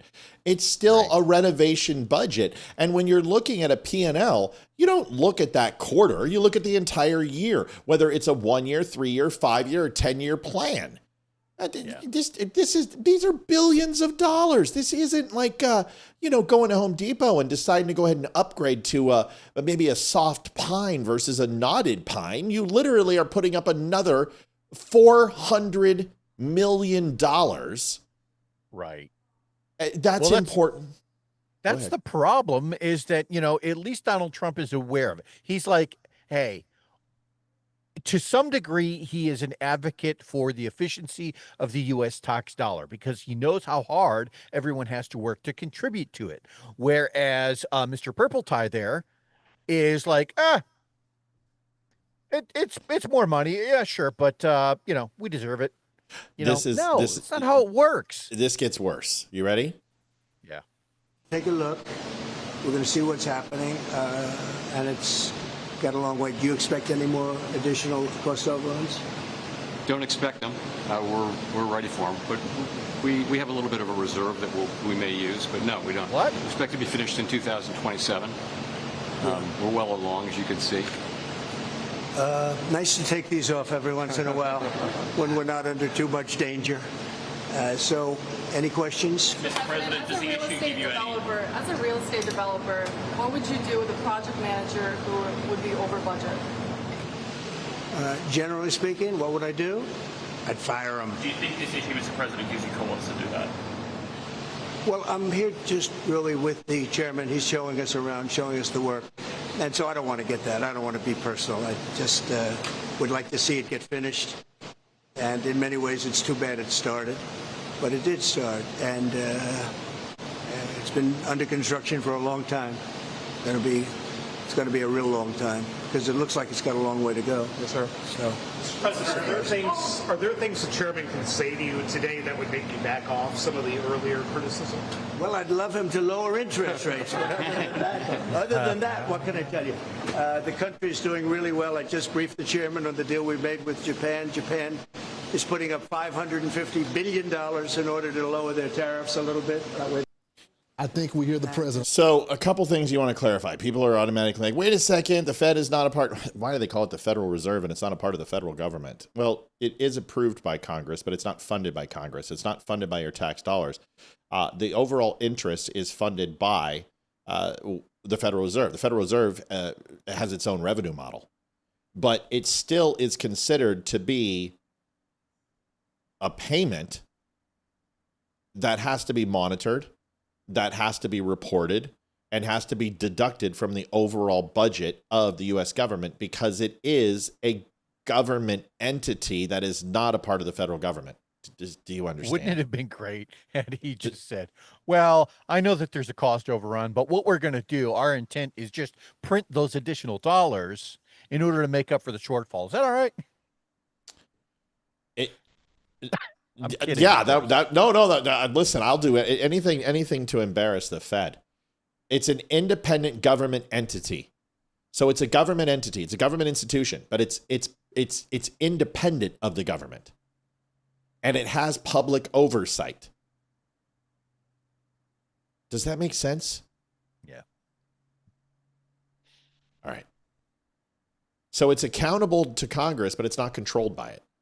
Like they have to report to Congress, and it's not funded. It generates its own revenue through interest on government securities. So a lot of people say it's a private bank. It's not a private bank either. And the policy decisions that the Fed makes, it does not have to be approved by Congress or the federal government or the president. Essentially, the Fed, and we talked about this on the show with T.S. DIXON today. So you got to go watch it when we put it out. It'll be free. I'm going to do it this. You know what? I might just work on it tomorrow. Tonight's Thursday. I'll do a quick video tomorrow, and then I'll get to work and see if I can cut this thing by tomorrow night. But either way, it'll be ready for the weekend. And you guys should watch it and share it. It's really good. I think it's really good. And I made sure as a host, you guys haven't seen me do a lot of interviews. You've seen me do a few, but not like this. I mean, it was probably a 70-30 conversation. And I really asked him a lot of questions and tried to assist and sometimes interjected some things, but I think it's a fairly good interview. I think you guys will like it. Folks, we're at $103.48. We desperately need to hit goal. It's 7:43. We're in a good spot. We'll be taking a break around 8 o'clock. But I want to go back and kind of scratch the surface and talk a little bit about my old retail career. Now, this is a little bit off topic from what we usually talk about, but this is a Verizon store.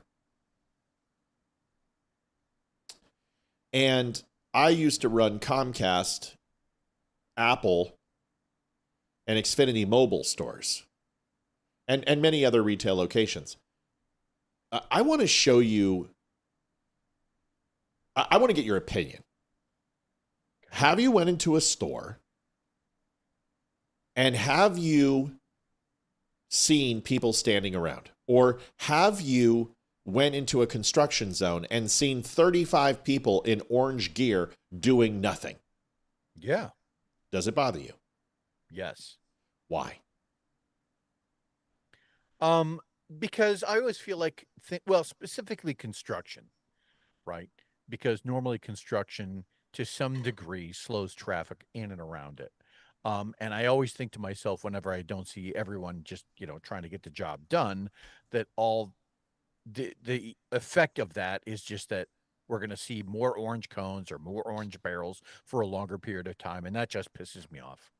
But for as far as retail goes, that doesn't bother me. Okay. Because I feel like a lot of times during retail, if you have good management, right? The store is generally clean. If people have completed their retail tasks and are just waiting to assist customers, that's their job. So there's going to be some level of standing around. Downtime. For retail. Okay.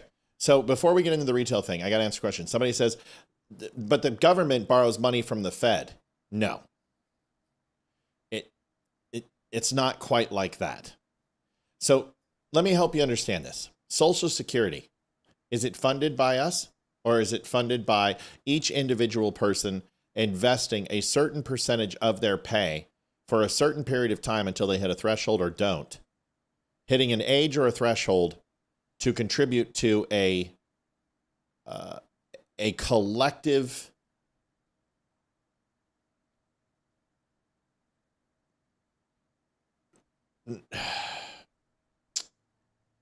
it's not a retirement benefit. It's like a severance. It's like a delayed severance that you basically get, and a certain percent that you put into it, you get back when you retire. Okay. Mm-hmm. And those Social Security benefits are looked at every 12 years, and COLA benefits are looked into it, and it's increased, and it's always been increased by a certain amount every, 10 to 12 years, whatever. Okay. Is it that we pay for Social Security? Yes or no? Is it the citizen who pays for Social Security? Yes or no?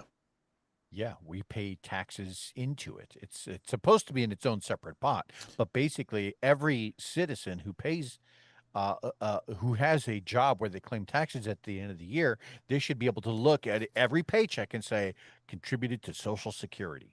Yeah. So no. So you notice the word should, and he's right. It should, but it's not. In fact, Social Security has been bankrupt for quite a while. Mm-hmm. And it's not self-funding, and it's not self-sustaining. In fact, if you go look at the budget, the government sells itself bonds and securities and goes ahead and funds Social Security interest-free, and then goes ahead and reimburses itself through the budget.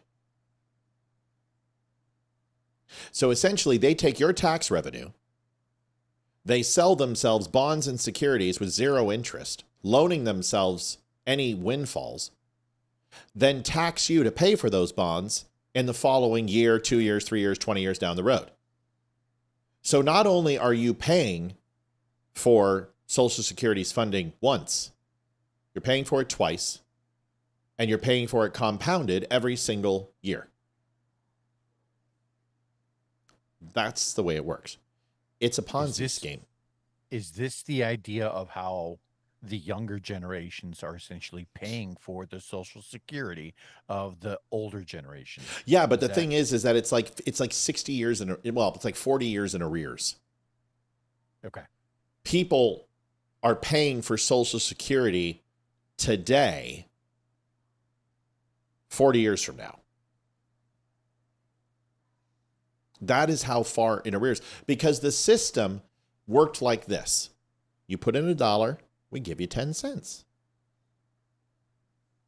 Well, now the population has tripled, and you put in $1, and now we give you 20 cents. And now the population has quadrupled, and we're going to give you $1, and now it's 40 cents. And the population has increased and has not been able to meet up with the demand. So you have so many people retiring and only so many people in the pool, and the workforce has decreased, mm-hmm. and it can't sustain its own merit, it can't, or its own checks that it writes. So the U.S. Treasury issues these bonds, these notes, these bills, and they're known as treasuries to raise money. They're sold at auction. They're sold to private banks. They're sold to like pension funds, foreign governments. That's what Social Security is. It's a giant pension. Thank you. Sorry. Foreign governments, insurance companies, etc. Then the Federal Reserve buys these treasuries on the open market, not at the initial auction. And this lower or raises interest rates based upon what they buy. Then they add or remove money from the economy, known as quantitative easing or tightening. So it doesn't directly loan money to the federal government like a bank, issuing a mortgage. Instead, it buys debt already issued by the Treasury and then holds that debt, effectively creating demand and keeping interest rates lower. Does that make sense? Yeah.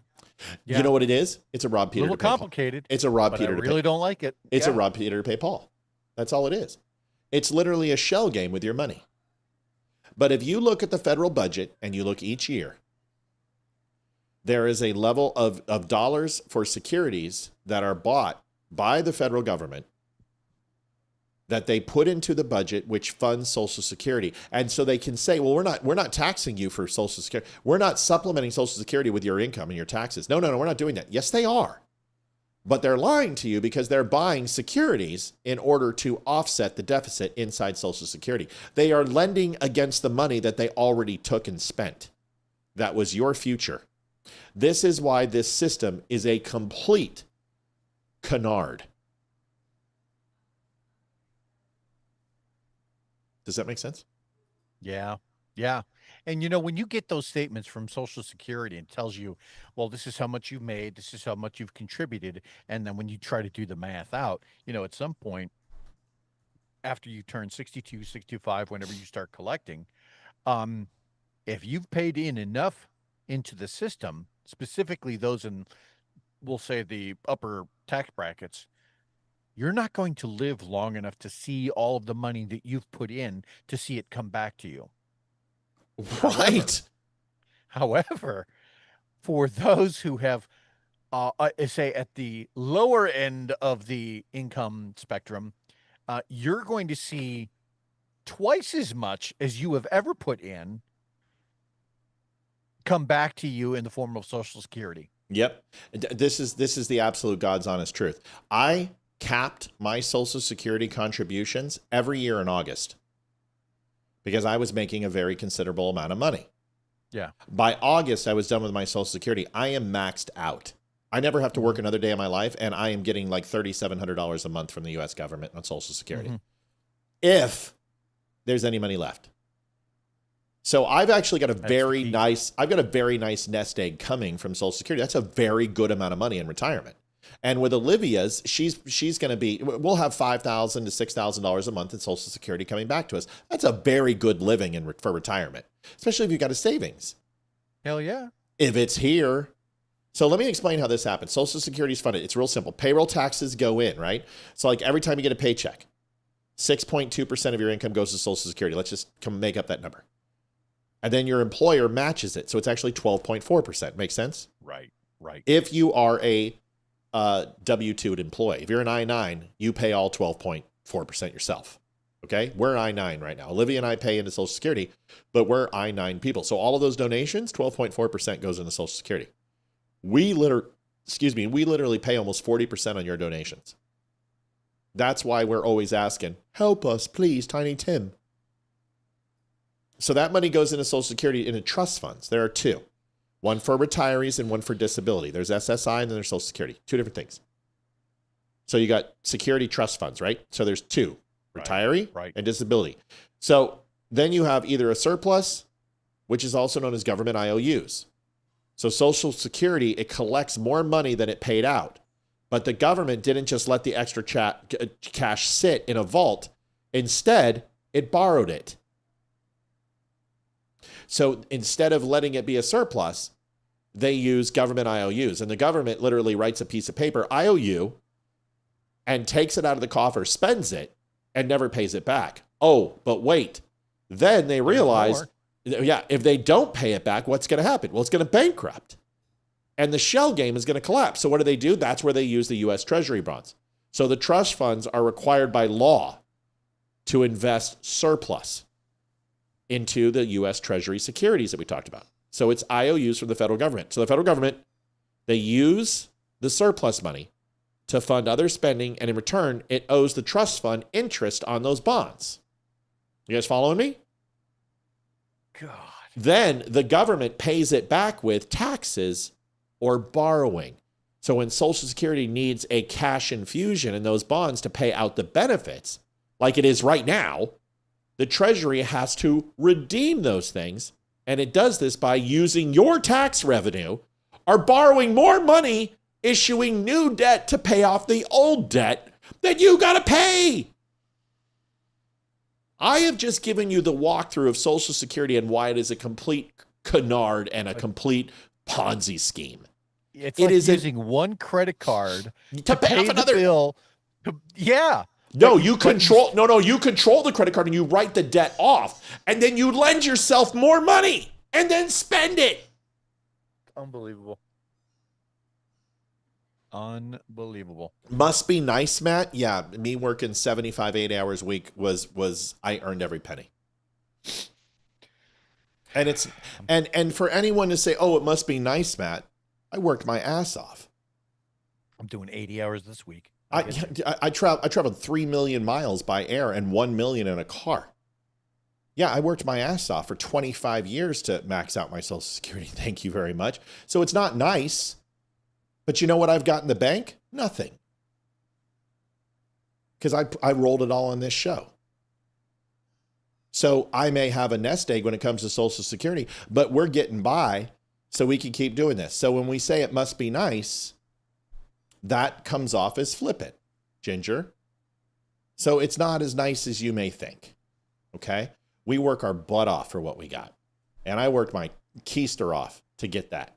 And I'm probably never going to see it. So don't be too jelly, because I'm probably never going to see that money. Because what they're going to do is the first people they're going to do is hit me. And they're going to reduce it and say, well, you've made a great amount of money in your life. We can lower your Social Security to burden the people who can't afford it. So either way, we're going to take it in the shorts. That's just the way it works. Well, this is just another reason why, everyone talks about how the government wants longevity. Really, they don't. Because the less people that are collecting Social Security is less money that's going out of the coffer. In a very demented sort of way. The government does not want you to live a very long time. No, and that's the whole point. The average lifespan of when you start collecting Social Security, I will never retire. I will always do something. I don't care if it's writing. I don't care if it's graphic design. I don't care if it's Leroy and I, playing twiddlywinks on the porch. There will be some sort of, because when you don't, you die. Yeah, you have to. Why people say it must be nice? I think people are saying, wow, I know what I make in Social Security and Matt's going to make this. But you have to understand, I paid a godly amount of money into Social Security. 12.4% is a lot of money from what I made a year. I want you to do the math. I put a large amount of money into Social Security. We're talking $20,000 a year into Social Security. Yeah. That's a lot of money, y'all. So maybe instead of saying to me, it must be nice, why don't you say thank you? Because it's people like me who fund that Social Security that is completely bankrupt. It's people who capped out in August because we literally hit our threshold. We couldn't pay anymore because there's laws against it. So I've always paid my taxes, and I still pay taxes, and I still pay into Social Security every single year. And I always pay my taxes. But just remember, do you not get a military pension, Matt? I surrendered it. We've had that conversation before. Maybe naive. Yeah, I'm on my 22nd year, and I'm looking to retire within another year and a half. So I should have 23 years, but because the reserves is different than active duty, there's a point system that gets associated with that. One thing that they put on every Social Security statement is it's not meant to be your only source of income in retirement. You will likely need other savings, investments, pensions, or retirement accounts to live comfortably in retirement. On average, Social Security will replace about 40% of your annual pre-retirement earnings, although this can vary based on each person's circumstances. There are many ways to save for retirement. Here are some other things to consider. And then they go into things like 401ks, pensions, things like that. Right. So it was never meant to be anything where, you live off of it. No. Right. It doesn't work that way. And just like now, we have multiple sources of income outside this show. We're not stupid. I mean, I've got Wimkin as a gold sponsor. By the way, go over to wimkin.com and sign up. 9 million followers, and they are an amazing company. Free speech, social media. Go sign up to Wimkin. But we've got one of our sponsors, Wimkin. We have our revenue from our social media spots. We have our clothesline. We have your amazing donations that are coming through right now because people are awesome. Thank you, Frank, who donated $20 and says, for your retirement, Matt. Thank you so much. Frank. That means a lot. So that helps us out. But understand this, is that even when I retire, I'll be doing graphic design. I'll be doing video editing. Maybe I'll write a book. But I will always have streams of revenue coming in. Maybe I start working with my hands, whatever it is. I will always stay busy. But just trust me when I say this. I earn what I have. And I've always earned what I have. And that's it. You know what I mean? So somebody said, hey, don't you get government benefit? My original disability rating was very high. And then after about 7 years of that, going to school with the GI Bill and using my retirement for the military and having my surgeries and all of that done, and I no longer went and got my rating. So it was brought down to a 20%, and then it fell to a 10, and now I donate every month, whatever it would be. And I think it was like $110 the last time I checked. I give that 10% away to a veteran charity every month. And I'm not disabled anymore. I don't need it. And you earned it. No, I was disabled, and I'm not disabled anymore. I can't feel good about pushing 64,000 pounds in a lift in a tire workout for an hour and a half and push that much weight and say I'm disabled. I can't squat 325 and go, I'm disabled. I can't do down-ups for 15 minutes and say I'm disabled. I'm not disabled. I don't deserve any money from the U.S. government. I did not retire. I was medically separated because I could no longer perform the duties that I wanted to. So I just have a very different way of thinking than other people. And it's just a different way of thinking. I don't know. I don't believe I've earned anything. Okay. There was one of the episodes that Sean Ryan had one of his guests on where they actually, might have been Pete Hegseth, where they actually spoke about that. And they talked about their post-service disability and how that seemed to have been almost like a rite of passage, or just something that everyone did, wink, wink, which was to go and get your disability rating. Get it? There's people who you got to understand that there are special warfare operators who deserve 100% disability and they're not getting anything. I just don't. I'm not going to claim to be something I'm not. And I'm not disabled. Not anymore. I was. I'm not anymore. So I'm not going to keep that money. Now, I can't just say, hey, don't give me my 10%. I can't say that. Right. But because I still, listen, if something acts up with my body, I still need to be covered. I need the VA to protect me.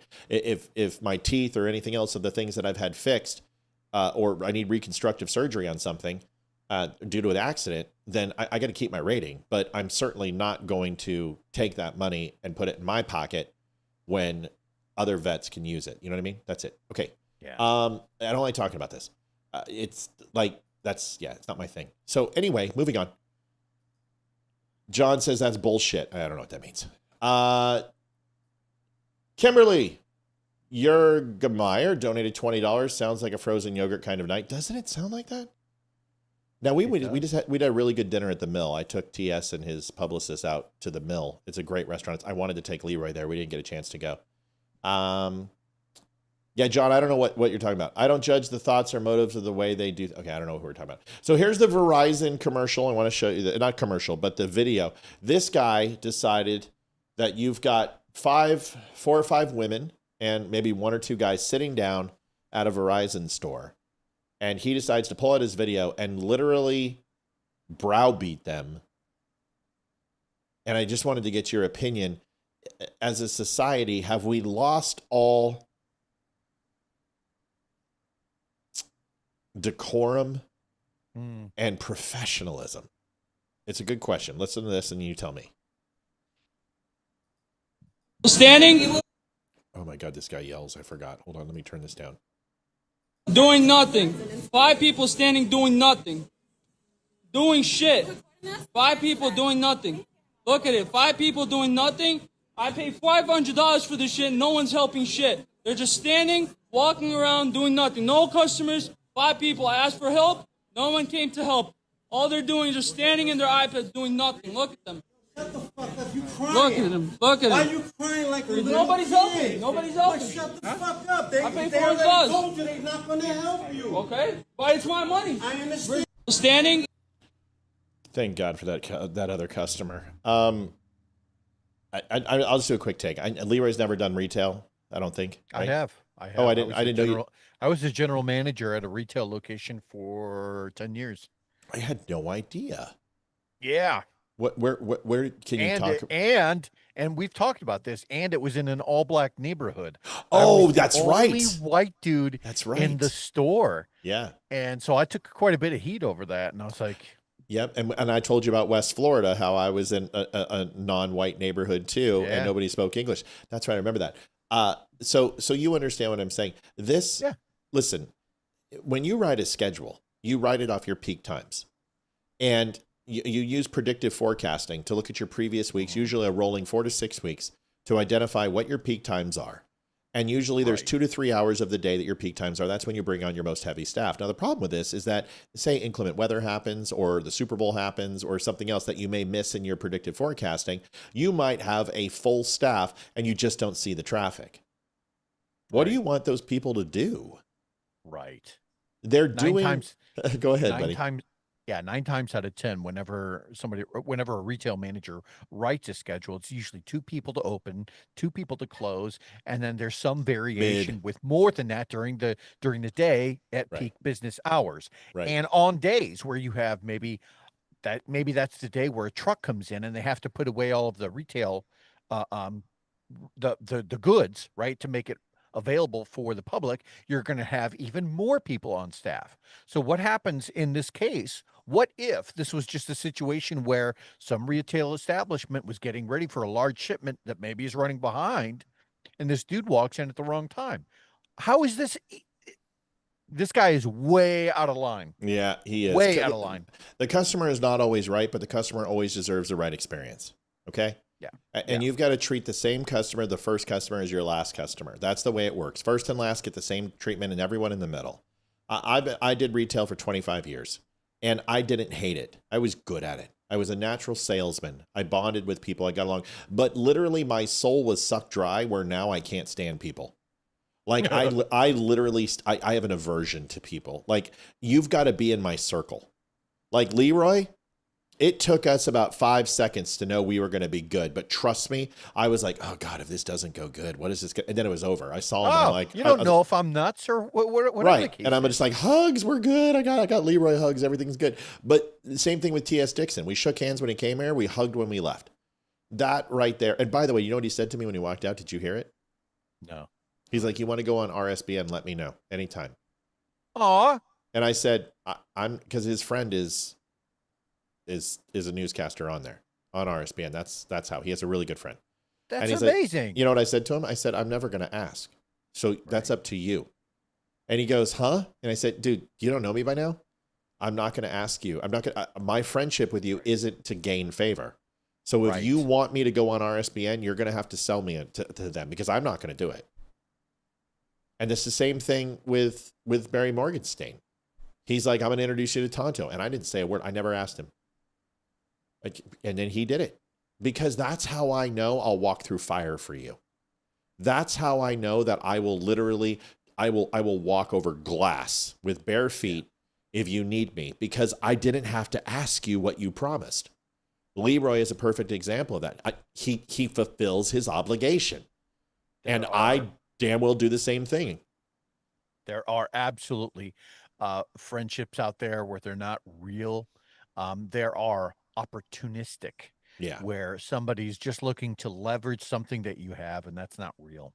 No, it's not. By the way, wonderful to see 185 people on, 70 on Facebook, 20 on YouTube, a little slower, 96 on Twitter.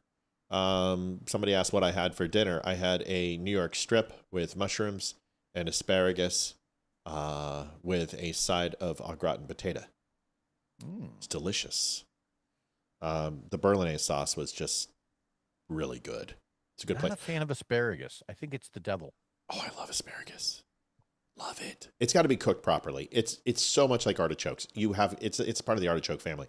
You have got to cook it properly. If you don't, it's either soggy and tastes like piss, or it's way too crispy and stringy. You got to find it right in the middle. You got to cut it too. You got to look at the stalk, and you got to stop where the white goes and go 1 inch below that. Then you cut it and you steam it for 5 minutes, then pull it out.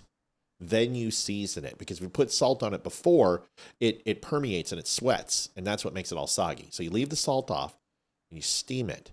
You don't boil it. Steam it. Take it off, light level of garlic salt, and just a quarter of a stick of butter, and it's perfect.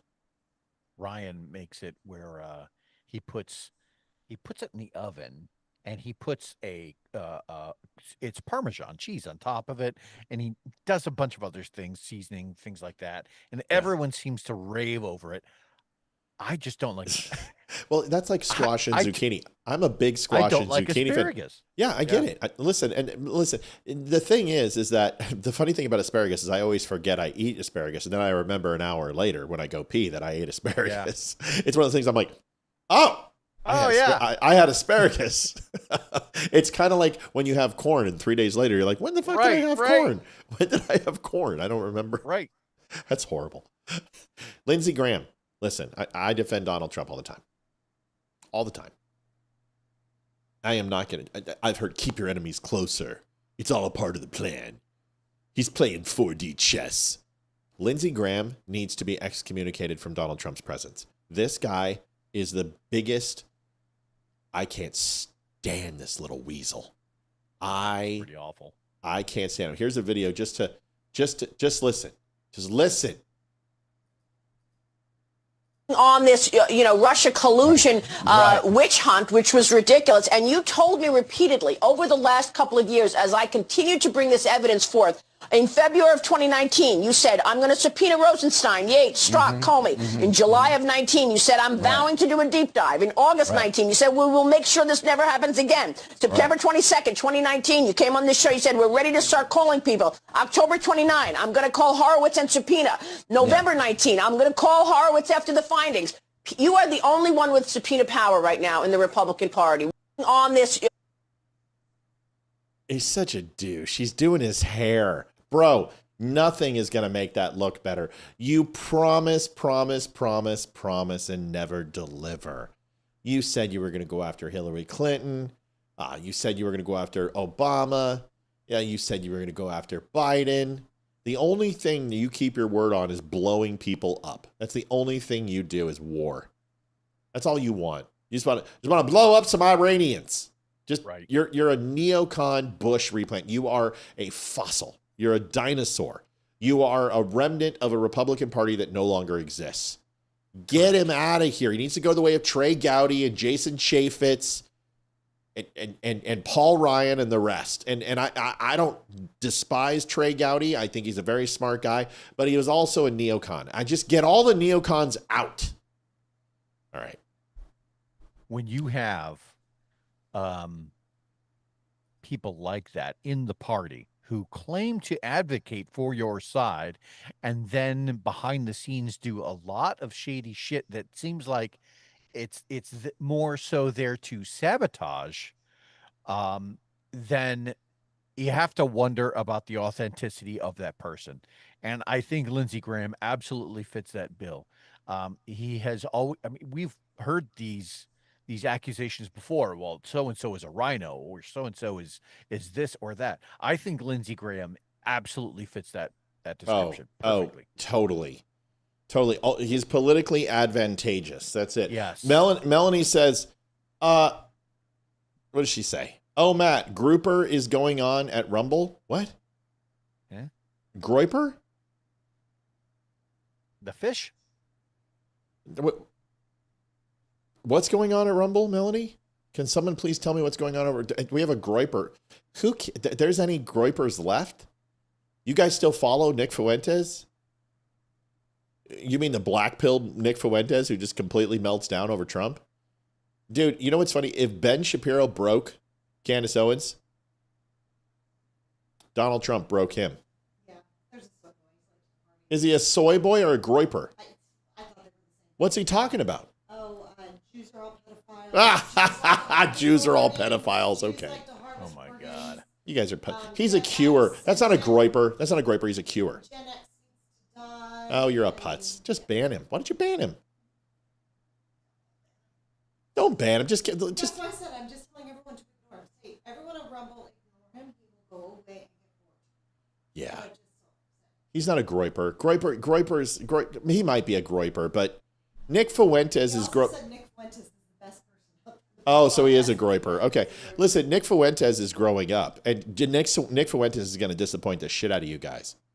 He said great things about Ben Shapiro 2 weeks ago. And then he said, overall, Jews, I got to respect them.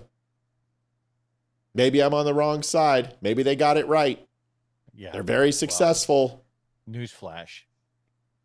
Anybody that you demean because of their belief, or sex, or whatever, if that's how you classify people, if that's the labels that you need to put on people in order to say this person's all right and that person over there sucks, you're an idiot.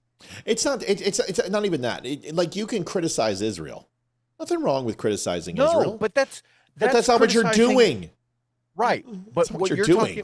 What he's talking about is criticizing whole classes of people because of a belief or a religion. Right. And that is completely hateful and not what the Republican or the right-leaning party should be about. Yeah, and they're not right-leaners. You guys are literally reformists. Right. You're just... Well, that's my point. You're a bunch of putzes. You guys, everything's a fucking nail to you when you're a hammer. Everything, the whole downfall of the entire society is because of Jews. That's what you think. And that's your problem. Like, everything. The reason why you're not happy is Jews. The reason why no girl will touch you, Jews. So that you guys pretend that it's your choice. I'm an incel by choice. No, you're not. You can't get laid because you're a fucking putz. You're just a putz.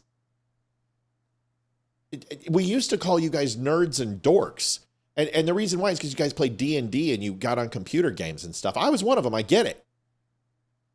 But you're just not palatable for other people because you're just literally a shit stain. And there's nothing wrong with that because we've all been that way in our lives. We've all been stupid and naive, but you guys don't grow up. Nick Fuentes told you that Donald Trump was the greatest president ever. MAGA, greatest president ever. Donald Trump's going to lead us to the promised land. And then Donald Trump said, I don't want to deal with you, little neo-Nazi shithead. And what did you guys do? He fucking turned on Trump. He cried like a little girl. He's only deported 7,000 people today. Yeah, but he had 1 million people who fucking self-deported. So isn't he winning? It's not the same thing. I want people arrested. You guys are just angry. All right. And there used to be a place for you little Aryan pricks. It was called prison. Now you got nowhere to go. So you vent on Jews. You're just pathetic. We've had you on the show. Groypers don't come on. You guys only come on Rumble because you'll get fucking curb stomped on YouTube. You'll get curb stomped on Facebook. And you won't call into the show because literally you have small peens. Go ahead, Leroy. I'll say this. If you were one of the people that has to classify people based off of whether or not they're a woman or whether or not they're black or white or Jewish or whatever the case is, if you're using that level of broad brushstrokes in order to demonize that portion of the population, then this is probably not your show because if you come on here, you're going to get just absolutely demolished, and we would welcome that. Because I'd love to hear that level of moronicism going on here. But have Beardson called in last time. That went really well for him last time.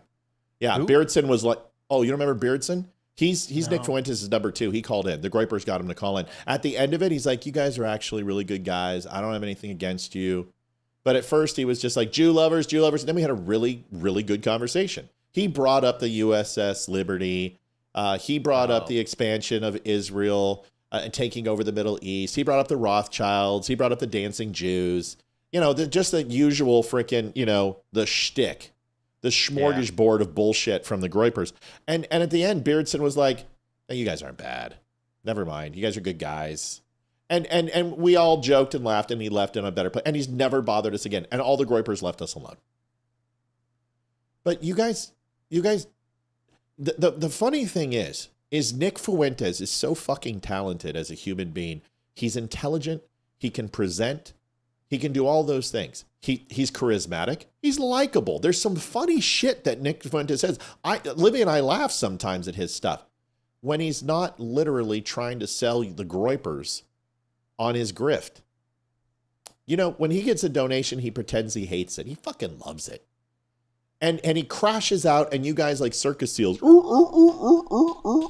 Nick Fuentes is the future. No, Nick Fuentes is Nick Fuentes is the past. We've already prosecuted this. You guys lost. You literally had your hero put a bullet in his own face. It's over. Nazis had their time. They're not coming back. And you guys are literally just like the skinheads. Don't you remember the skinheads in the 80s and 90s? They were like, we got the movement, man. Yeah, we're neo-Nazis. We're going to fucking take over. It's any day now. David Duke's going to get into office. And everyone's like, yeah, all 3,000 of you, can you please go play hide and go fuck yourself? You had your time. All right. You got toasted. If you want to call in and go ahead and say something about it, Groiper, let us know. But yeah, man. So I can't wait to hear your take. Fuck the Jews. Thanks, buddy. Yep, that's it. Here is a woman who says what it's like to be Canadian. This is so good. To my shouting about. What do you mean Leroy's mic is too low? Say something. Check 1 2. Check 1 2. Am I all right? Oh yeah, you're a little low. All right. Well, hold on. Yeah, come in. Not too much. Not too much. Try it again. How's that? Is that any better? That's check much 1 better. 2. Yep. All right. You are low. And what's funny, and the reason why is we didn't get to do sound check because TS was here, so that's my fault. Actually, it's all good. It's actually Leroy's fault, but I'll take the blame. Okay. Whatever. What it's like being Canadian, and my Canadian people, don't get all pissy. Don't get mad. Well, she's probably going to talk about wonders about their healthcare system. And no, dude, this is so funny, dude. Listen. Somebody asked me to describe Canadians in a nutshell, and I basically said, imagine the government comes onto the news and tells you to eat dog shit. Like, don't use bags anymore, just incorporate dog shit and cat shit into your diet. And then the CBC runs a news article about how amazing dog shit is. And then Vancouver and Montreal open up a restaurant called Poutine. And then a bunch of people go online filming themselves eat cat shit. And then if you question the narrative, you get called a racist, a homophobe, anti-science, whatever, anti-blah, blah, blah. You know all the names that we get called. And then you question your own sanity because you're literally living in an open-air insane asylum with a bunch of crazies run by lunatics called the Canadian government. So, yeah, that's pretty much what it's like being Canadian. I think I'm in love. Isn't that amazing? Awesome. I mean, open up a restaurant called Poutine in Quebec. Poutine. Yeah. Oh, God, it's so funny. God. DOJ is to meet Ghislaine Maxwell. Folks, we are $143. Ghislaine or is it Ghislaine? It's Ghislaine. It's Ghislaine. I don't care. I've heard it always. I've heard Ghislaine. I've heard Ghislaine. I've heard Ghislaine. I don't know. What do you think? Is it Ghislaine? Ghislaine? I think it might be Ghislaine, but I don't give a shit. So either. the S is silent? I think so. Then take the S out of your name. Yeah, this is like people who are like, I'm like, Andrea. She's like, excuse me, my name is Andrea. Andrea, like, yeah. No, your name is Andrea. Shut the freck up. It's not UHNDREA, okay? Hilarious. Folks, we got to take a commercial. Where I know we start at 7, but we have people who need a pee break. We're 189 strong right now. That's really great. We're only at 143. We only got 24, 28, 36 minutes left. So quick break, get your pee in and get your donations in now. We'll be right back. Hi, I'm Olivia Spear, host of The Dumb Show. For 3.5 years, we never asked for donations. But after Facebook demonetized us for speaking the truth, we've had to turn to the one thing big tech can't cancel: you. I'm Hayden, Matt and Olivia's daughter. This show's never chased sponsors or sold out. We've built something honest, and it's thanks to you. I'm Ethan, their son. Every share, every dollar, every message, you're the reason we can keep calling out the BS and bringing color back to the world going gray. If you want to help, we take PayPal, Venmo, or snail mail. You can send it to P.O. Box 2, Round Hill, Virginia 20142. Can't donate? No problem. Just share the show with someone who needs to hear it. Thanks for helping us stay loud, proud, and completely uncensored. You can donate at thedumbshow.com/donate. You know what happens when you turn the dial harder? You can make a harder grimace. The harder you grimace, the more effective it is. You tighten it so freaking... I can't do it. I can't untighten it. That's what she said. That's what she's... Oof. Oof. Coming in with it. Pound it. Pound it. background. Child Good for you. 15. Ethan, you look like a hippie. You know this is recording, right? Okay, let's go. Smile. Donate. Don't start with me. Donations. Every time you don't smile, I'm gonna punch you in the ribs. Donations. Take one. Scene one. Ready. Set. Ethan. Break. Ready. Don't screw it up. Okay. Ethan, don't mess this up. Ready. Set. Action. No. Whoa. Director calls action, not some stupid toddler. But we've built something. There's no but there. Why do you've been doing this since you were 2 years old? Try it again. Just share the show with someone who needs to hear it. He's so much better than you at everything. Better than Hayden, he's just like, it's just. Go ahead, Hayden. Thanks for helping us stay loud, proud, and completely uncensored. That's a wrap. Well done, Spear family. I bet we make no money. But I'm gonna owe them money without. Hayden, do your thing again. Oh yeah, cut it. Baby shark, doo doo doo doo doo.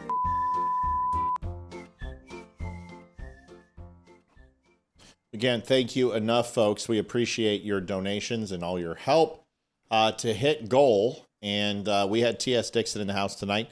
We'll be working over the weekend to make sure you get a 3-hour version of this long-form podcast. Honestly, really the first long-form podcast I've ever done, minus the live show, but it's a little bit different.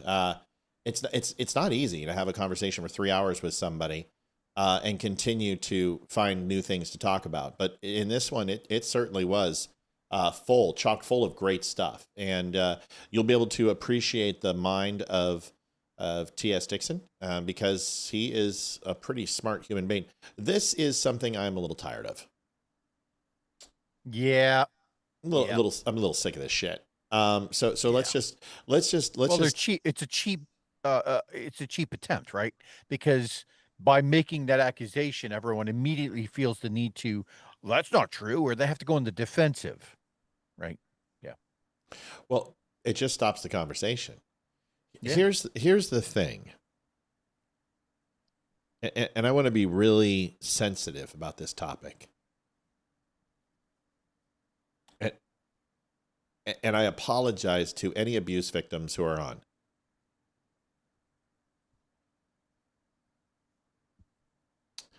If you have never been sodomized by another man when you're a little boy on multiple occasions, what a perfect time for that. Donation, $50. We'll take it. Charmin, that would be an amazing $50. God bless and thank you. Thank you, man. We appreciate it. $193.48. We're there. But if you've never been violated in that way, if you've never had to have the shame of coming back in bloody underwear on a bike and somehow find a way to clean yourself up after that person has decided to ejaculate all over you and climb into a shower and cry and sting and then somehow have to go to the dinner table and sit down on an area which you have no desire to sit down on, and then carry that shame and that guilt, perhaps if you don't know that story and you don't know the person you're talking to's life, because you would literally have just found a thread to violate and to rip apart just like that experience that person may have went through, you're no better than that person. You're a scarred human being. And you just don't have the same soul that others have. And anyone who can make light of pedophilia, more than likely, because they can go ahead and make those comments, should be watched and a danger to any small children around. Because if you find it to be funny, it means that you find it to be acceptable. Mm-hmm. And you at least are anesthetized to the sensitivity and the realism of how damaging it is. So I'm just a little fucking sick of seeing pedophile protectors, because I will tell you what, most people who are victims of pedophilia protect the violators because of shame and guilt, and that nobody will believe them. So when you do this, it's not that I'm sensitive to it. It's not that you hurt me. It's that I literally want to see you in person, and I want to put my fist through your fucking face. Just to be honest. Because you're going to say it to the wrong person sometime. And you're going to castigate those feelings onto somebody and tear their world a fucking part, because you don't have the basic common sense to understand that people have been through worse than you. And when that person hangs themselves or overdoses or puts a bullet in their fucking mouth because of the shit you said, your soul is up for grabs. And I'll tell you what, I'll be very surprised if you wind up in a good place. So maybe this shit should stop, because we never did this to you. I never called any person who was a liberal a pedophile. I've never called another person a Nazi. I've never used a racial epitaph on somebody. And the only time I have ever questioned is when someone calls me a pedophile. Usually it's a person with a picture in their profile getting handy with a kid. It always amazes me that it's people who are projecting their own shit onto others. Mm-hmm. Like this clown who called me a pedo. Well, that hand's a little low and that other hand's a little high. And I'm sorry. Wouldn't touch my kid this way. Ever. Never have. That's a familiarity that I'm not comfortable with. So before you start castigating aspersions on other people, please make sure you check your own shit and make sure it's squared away. I'm just a little tired of it. That's all I got to say about it. Leroy, do you have something to say about it? No, it's already... Enough has been said. I don't want to talk about that. But do you know that this is literally all over the internet now? Because you voted for Donald Trump, you're now a pedophile. I don't know, man. There was a time in the world when there were consequences for people's actions. And you couldn't say things like that without repercussions. But no, you go back 40, 50 years, and this is prior to, people with cell phones on their cameras. If you made such a claim, back then, you'd get punched. And you would figure out real quick what was acceptable to say and what was unacceptable, given that there's, either zero evidence or that you're painting with these broad brushstrokes.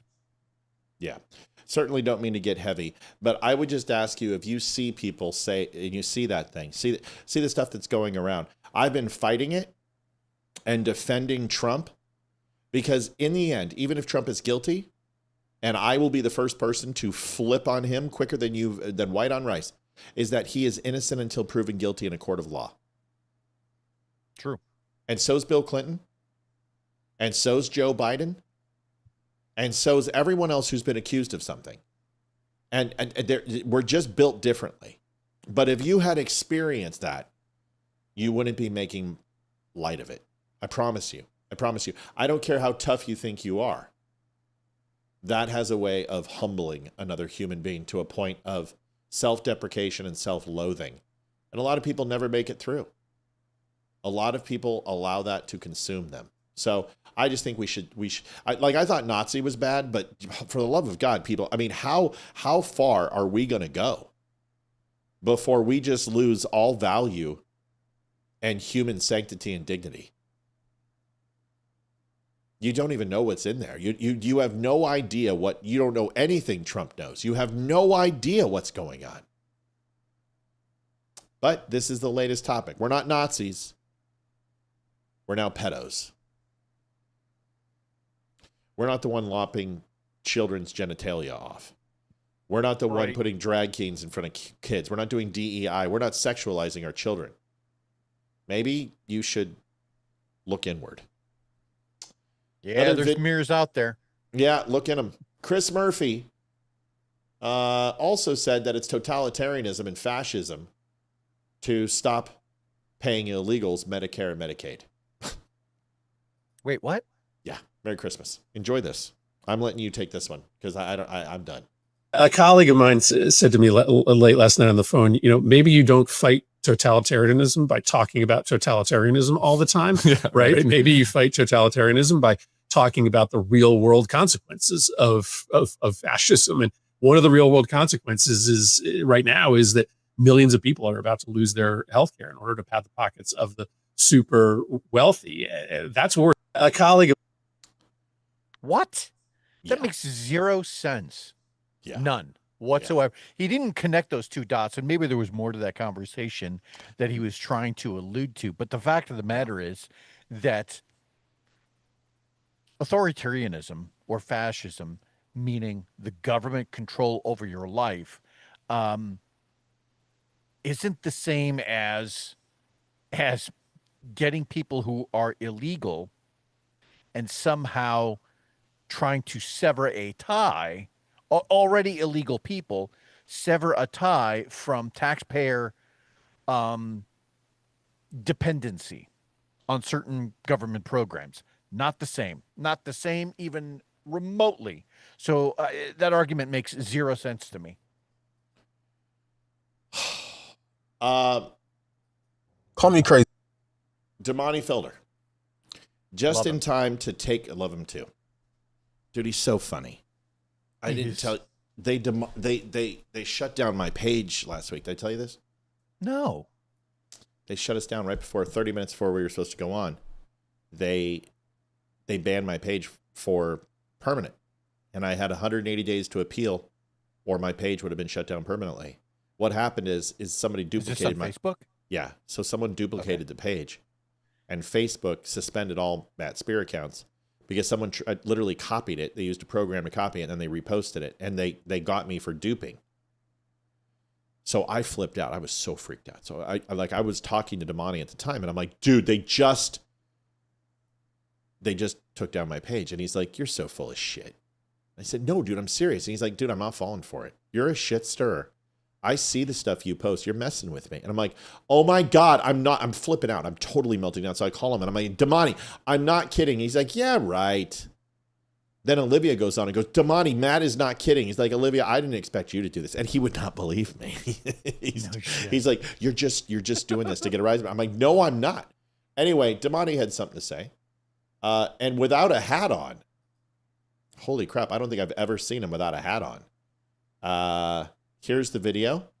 And then, folks, we're $107 shy. And honestly, I am too damn tired. Oh, my God. Those glasses are terrible. Yeah, well. He looks like the main villain from that terrible Jean-Claude Van Damme movie about the cyborg. Universal Soldier? No, the other one. Well, that I think it was actually called Cyborg. Oh, was it? I haven't seen it. It looks like somebody's doing something. Okay, hold on. We just got a donation, $245, $51.99. Awesome show, CJ Jenkins. Thank you, CJ. We needed that. Thank you, CJ. $55 away. Let's listen to Damani real quick. The words of wisdom. That's the woman. CJ. It's female. It's okay. CJ doesn't matter. Call me crazy, but just hear You're crazy. me out. I really do believe that they chose Barack Obama. Yes, they selected him all the way back in 2008 to become the face of the Democrat Party because their plan all along was always to try to gradually push America into a race war in the near future. They wanted to try to get individuals to look at things as, oh, you are black, you are white, you are good, you are bad, and making it such that when you criticize a black person, it is viewed as some sort of racist attack. And that was intentional because they wanted to use Barack Obama as the individual to engage in all sorts of treasonous activity, going so far as to even spy on Trump and do so much to try to undermine his presidency before he even was elected the first time around. But they wanted to have the narrative baked in so that individuals out there already viewed things as a binary lens of, oh, black or white, good or bad, so that when inevitably Barack Obama's crimes did come out, any sort of attack on his behaviors, no matter how valid those attacks may be, would be viewed as some sort of racist attacks, and they'd be able to hide behind his skin color and deflect away from what the core of the issue really is. Call me crazy all you want, but that's my theory, and I'm sticking to it. He's such a racist. He's such a racist. God, what an Uncle Tom. Seriously. I love the money. No, he's spot on, man. Spot on. But that's probably, it's like Hamas using kids as shields. Right. It's the exact same thing. Well, of course they did it. This is why they put up Obama. Obviously, we know this is because he was the whitest black guy ever. That's the truth. I'm sorry. He doesn't talk like a black man. He talks like a white guy. And he was palatable. And they made it about race. And the ancillary benefit, whether Damani's right or not, it's at least true that that's why. Because everyone's saying, oh, it's racist to go after Obama. Charity Lamb, the dumb show is a blessing in my life. $21.10. Thank you, sister. Thank you, Charity. Isn't it interesting, though? You know what I mean? I mean, Say says, love you, Oh, it's a Matthew great and Spear. It's BS they don't give about Trump is doing to save our country. They're all about Democrats, and Democrats are full of shit. Fair enough. So are Republicans sometimes. But he's right? Because now, I mean, whether this is true or not, his theory is proving to be correct because they're all going, oh, Trump's only going after Obama because he's racist. Let me ask you a question. Can you tell me the one thing that Donald Trump has done that's racist? Can you just give me one thing? Can you think of anything? Seriously. I can't. I don't know the man, for one. Two, No, but from his public I guess speeches, I would be dubious about, but I haven't really heard him say anything that was. I know, that's why I'm asking you. Have you heard anything that? No, I haven't. Have you heard anything that Obama said that's racist? I'd have to go back through it. I'm pretty sure I do recall him saying. Gun toting, Bible thumping. Right. Oh, there's a few things. So let's okay. Play a game. Is it racist? Trump and Obama things they've said. Do 25 questions. All right, here we go. See, I use AI for good shit. Some people use it just to sound smart. I use it because I don't want to do this myself. Okay, so this could be Obama, it could be Trump, but you get the point. So it's either going to be Biden, Obama, or Trump. We have to guess, right? Oh, we yeah. have to guess who said it based off of the quality of the comic. Yes, and if this doesn't help us hit goal, nothing will, because this is good stuff. This is hard work. This took me at least 12 seconds to create. All right, here it is. Let's get it in. If you don't vote for me, you ain't black. If you don't vote, racist. Okay, and who said it? That was Biden. That was Biden. That's correct. You're absolutely correct. Good job, Leroy. Well done. Why?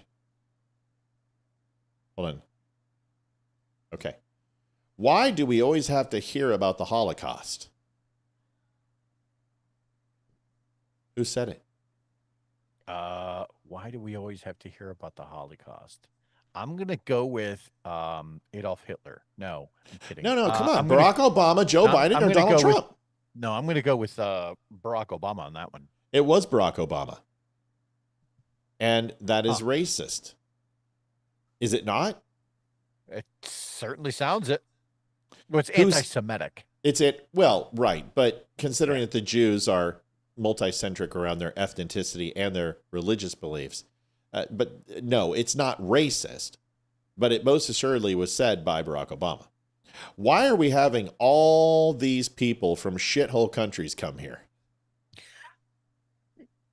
Well, that was Trump, almost certainly. Is it racist? No, it's not racist. He didn't name a country. He said a shithole country. And if you go, oh yeah, why are you talking about South America? You're the fucking racist because he didn't say South America. He didn't say that. Yeah. No, that's right. It's Trump. That's not racist. You know what's funny about that too? When you think about Obama, right, saying, why do we always have to hear the Holocaust? I don't know. Why do we always have to hear about slavery? Right. Oh, I've used that. Trust me, I've used it. Here's another one. Typical white person. Oh, shit. Who said it? Typical white person. Obama, I'm Trump, going to go with Biden. I'm going to go with Biden, actually. It was actually Barack Obama, and it was not considered to be racist. It's amazing. Everything Obama says they say is not racist. Typical That's white person. flagrantly What if I said racist. typical black person? Would that be racist? Fuck yes, it would be racist. Yeah, it is. Everybody and their mother would say it's racist. Who said this? I have a great relationship with the blacks.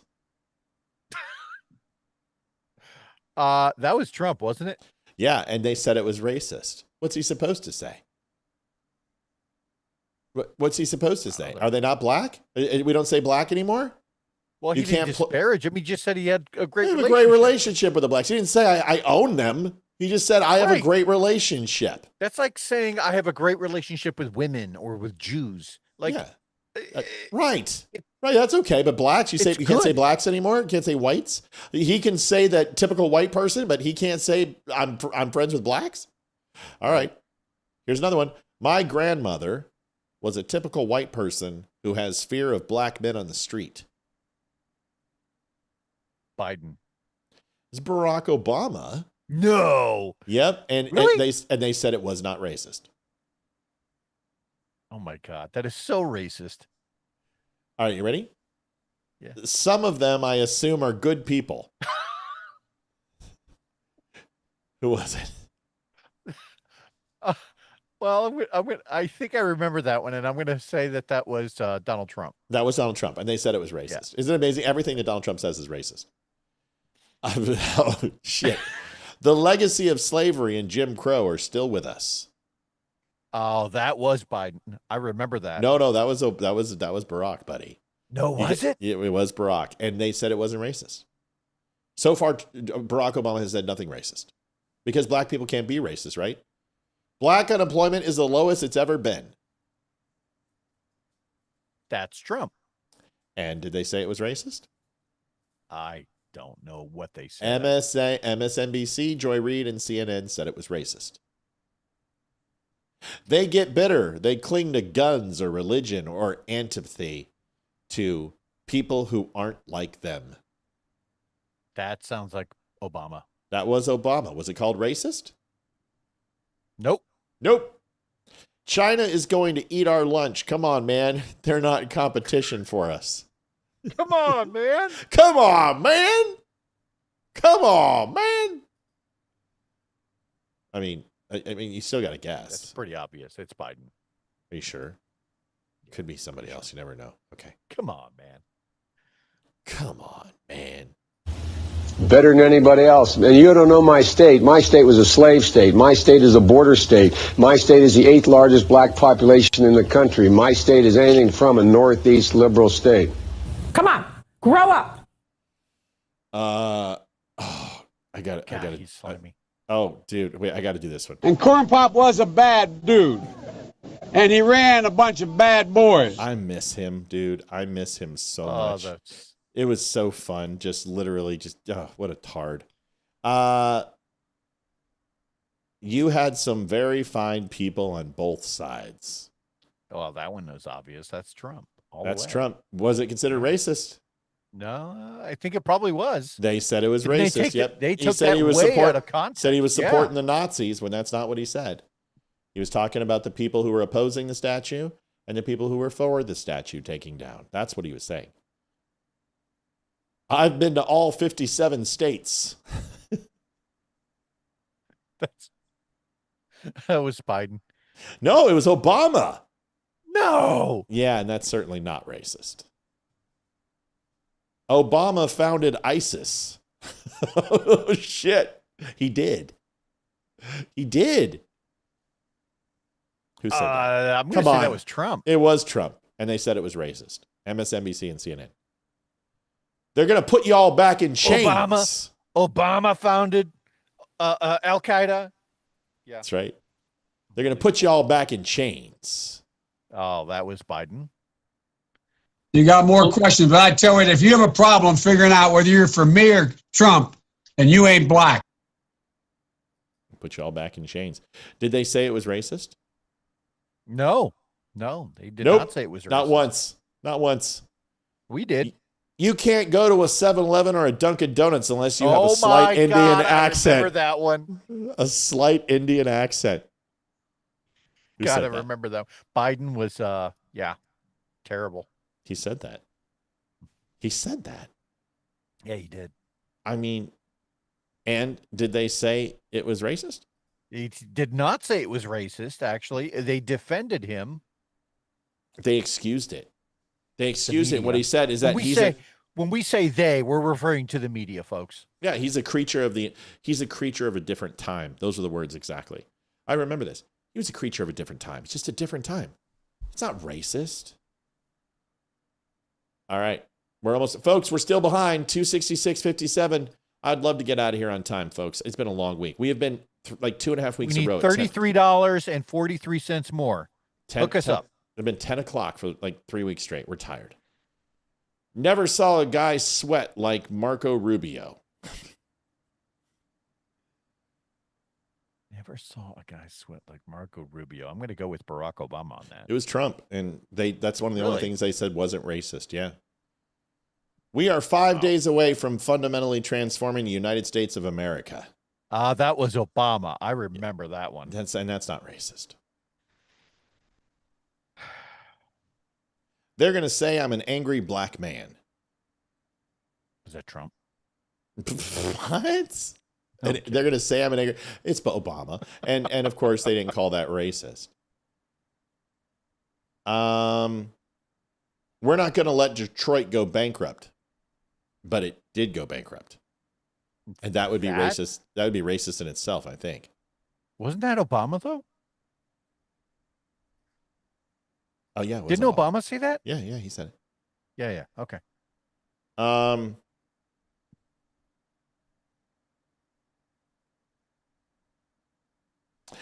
I mean, you got the first mainstream African-American who is articulate and bright and clean.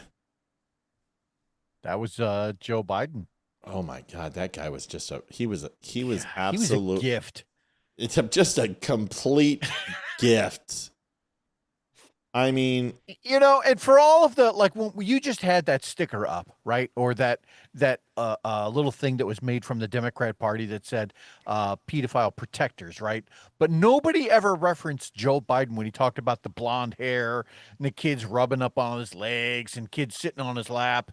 And I've loved kids sitting on my lap. Nobody ever brings that shit up.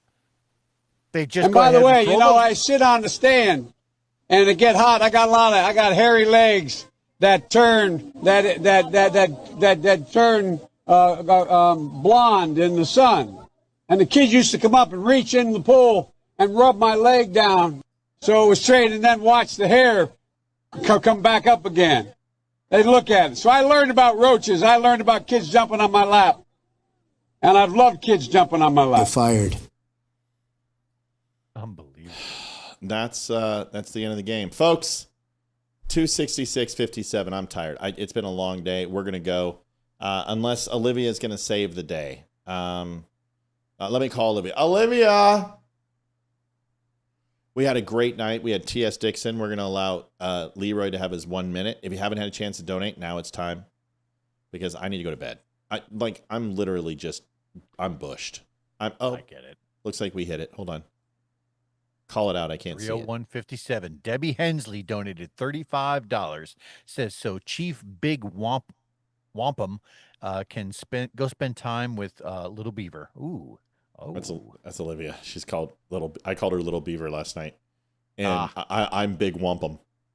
Oh, okay. See, I wasn't prepared for that. Those were never words I thought I'd ever hear myself say. Well, here, we'll do just a couple of more of Biden's greatest hits. Here we go. If it holds near and dear to you that you like to be able to, anyway, we're ready to get a lot done.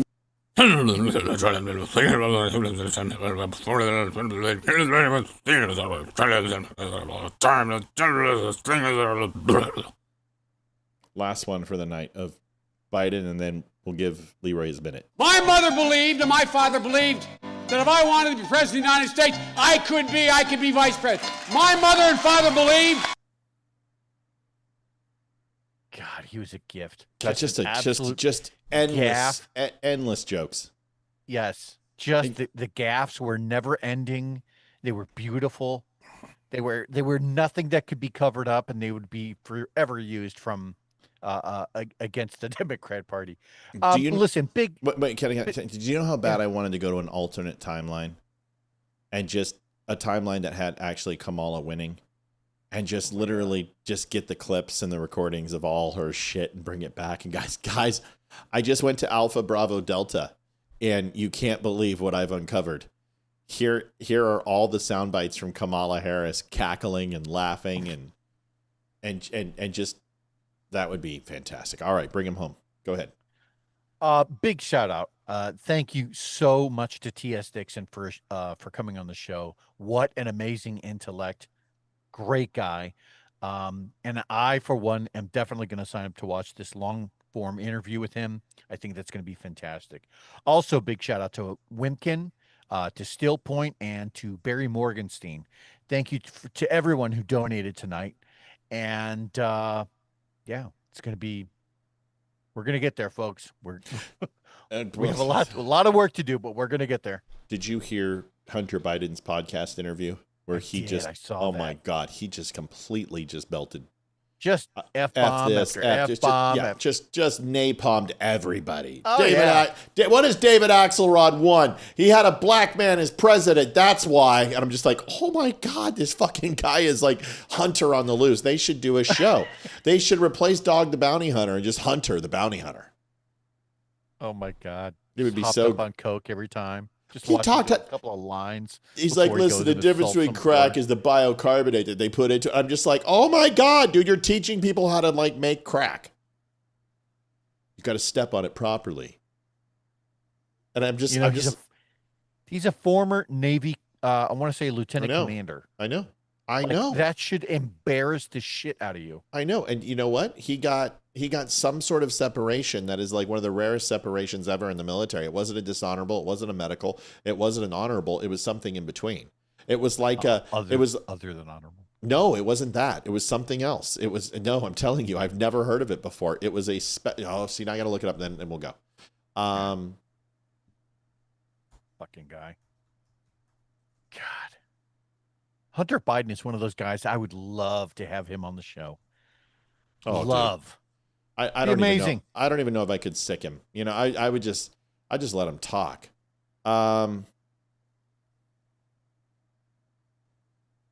Administrative separation for testing positive for cocaine while on duty.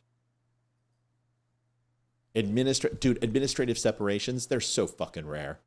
They just don't happen. You've got to know a senator or congressman. Now, your daddy's a senator, of course. Folks, we'll be back tomorrow. It's Red Friday. It'll be myself and Olivia will be in the house. Then I got to get to work.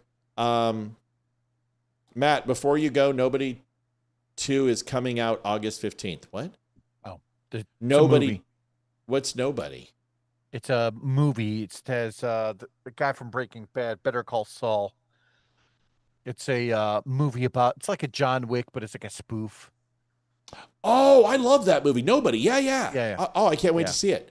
That was awesome. That was so cool, dude. Just watch him literally kick the living shit out of those people on the bus. And you're like, oh my God, dude. Better Call Saul is making up for some lost time. He was such a pussy in Breaking Bad. Not now. Maybe after we close down the show, maybe don't kill, what the hell? Zoom. Don't kill Zoom. I want to tell you a quick story. Okay. But I don't want to say it on the show. When I shut this down, it's going to do that. So just call me. Oh, all right. Sounds good. Just call me. All right, everybody. Good night. See you tomorrow, 7:00. Same bad time, same bad channel. Make sure you share this, like this, subscribe. Thank you so much. If you have donated and I missed you, I'm sorry. It will get you guys tomorrow.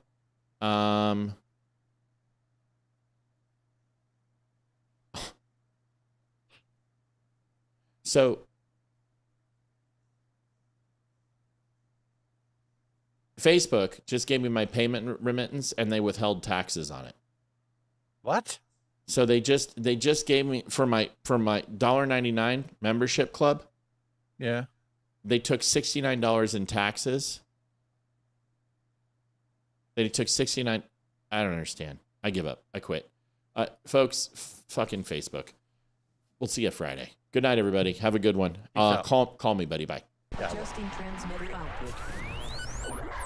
This is the Don't Unfriend Me Show with your hosts, Matt, Leroy, Amy, and Olivia. Geopolitics, military analysis, and election coverage. Coming to you live on all major social media channels at The Dumb Show. Honest, direct, unfiltered. We can agree, we can disagree. Just don't unfriend me.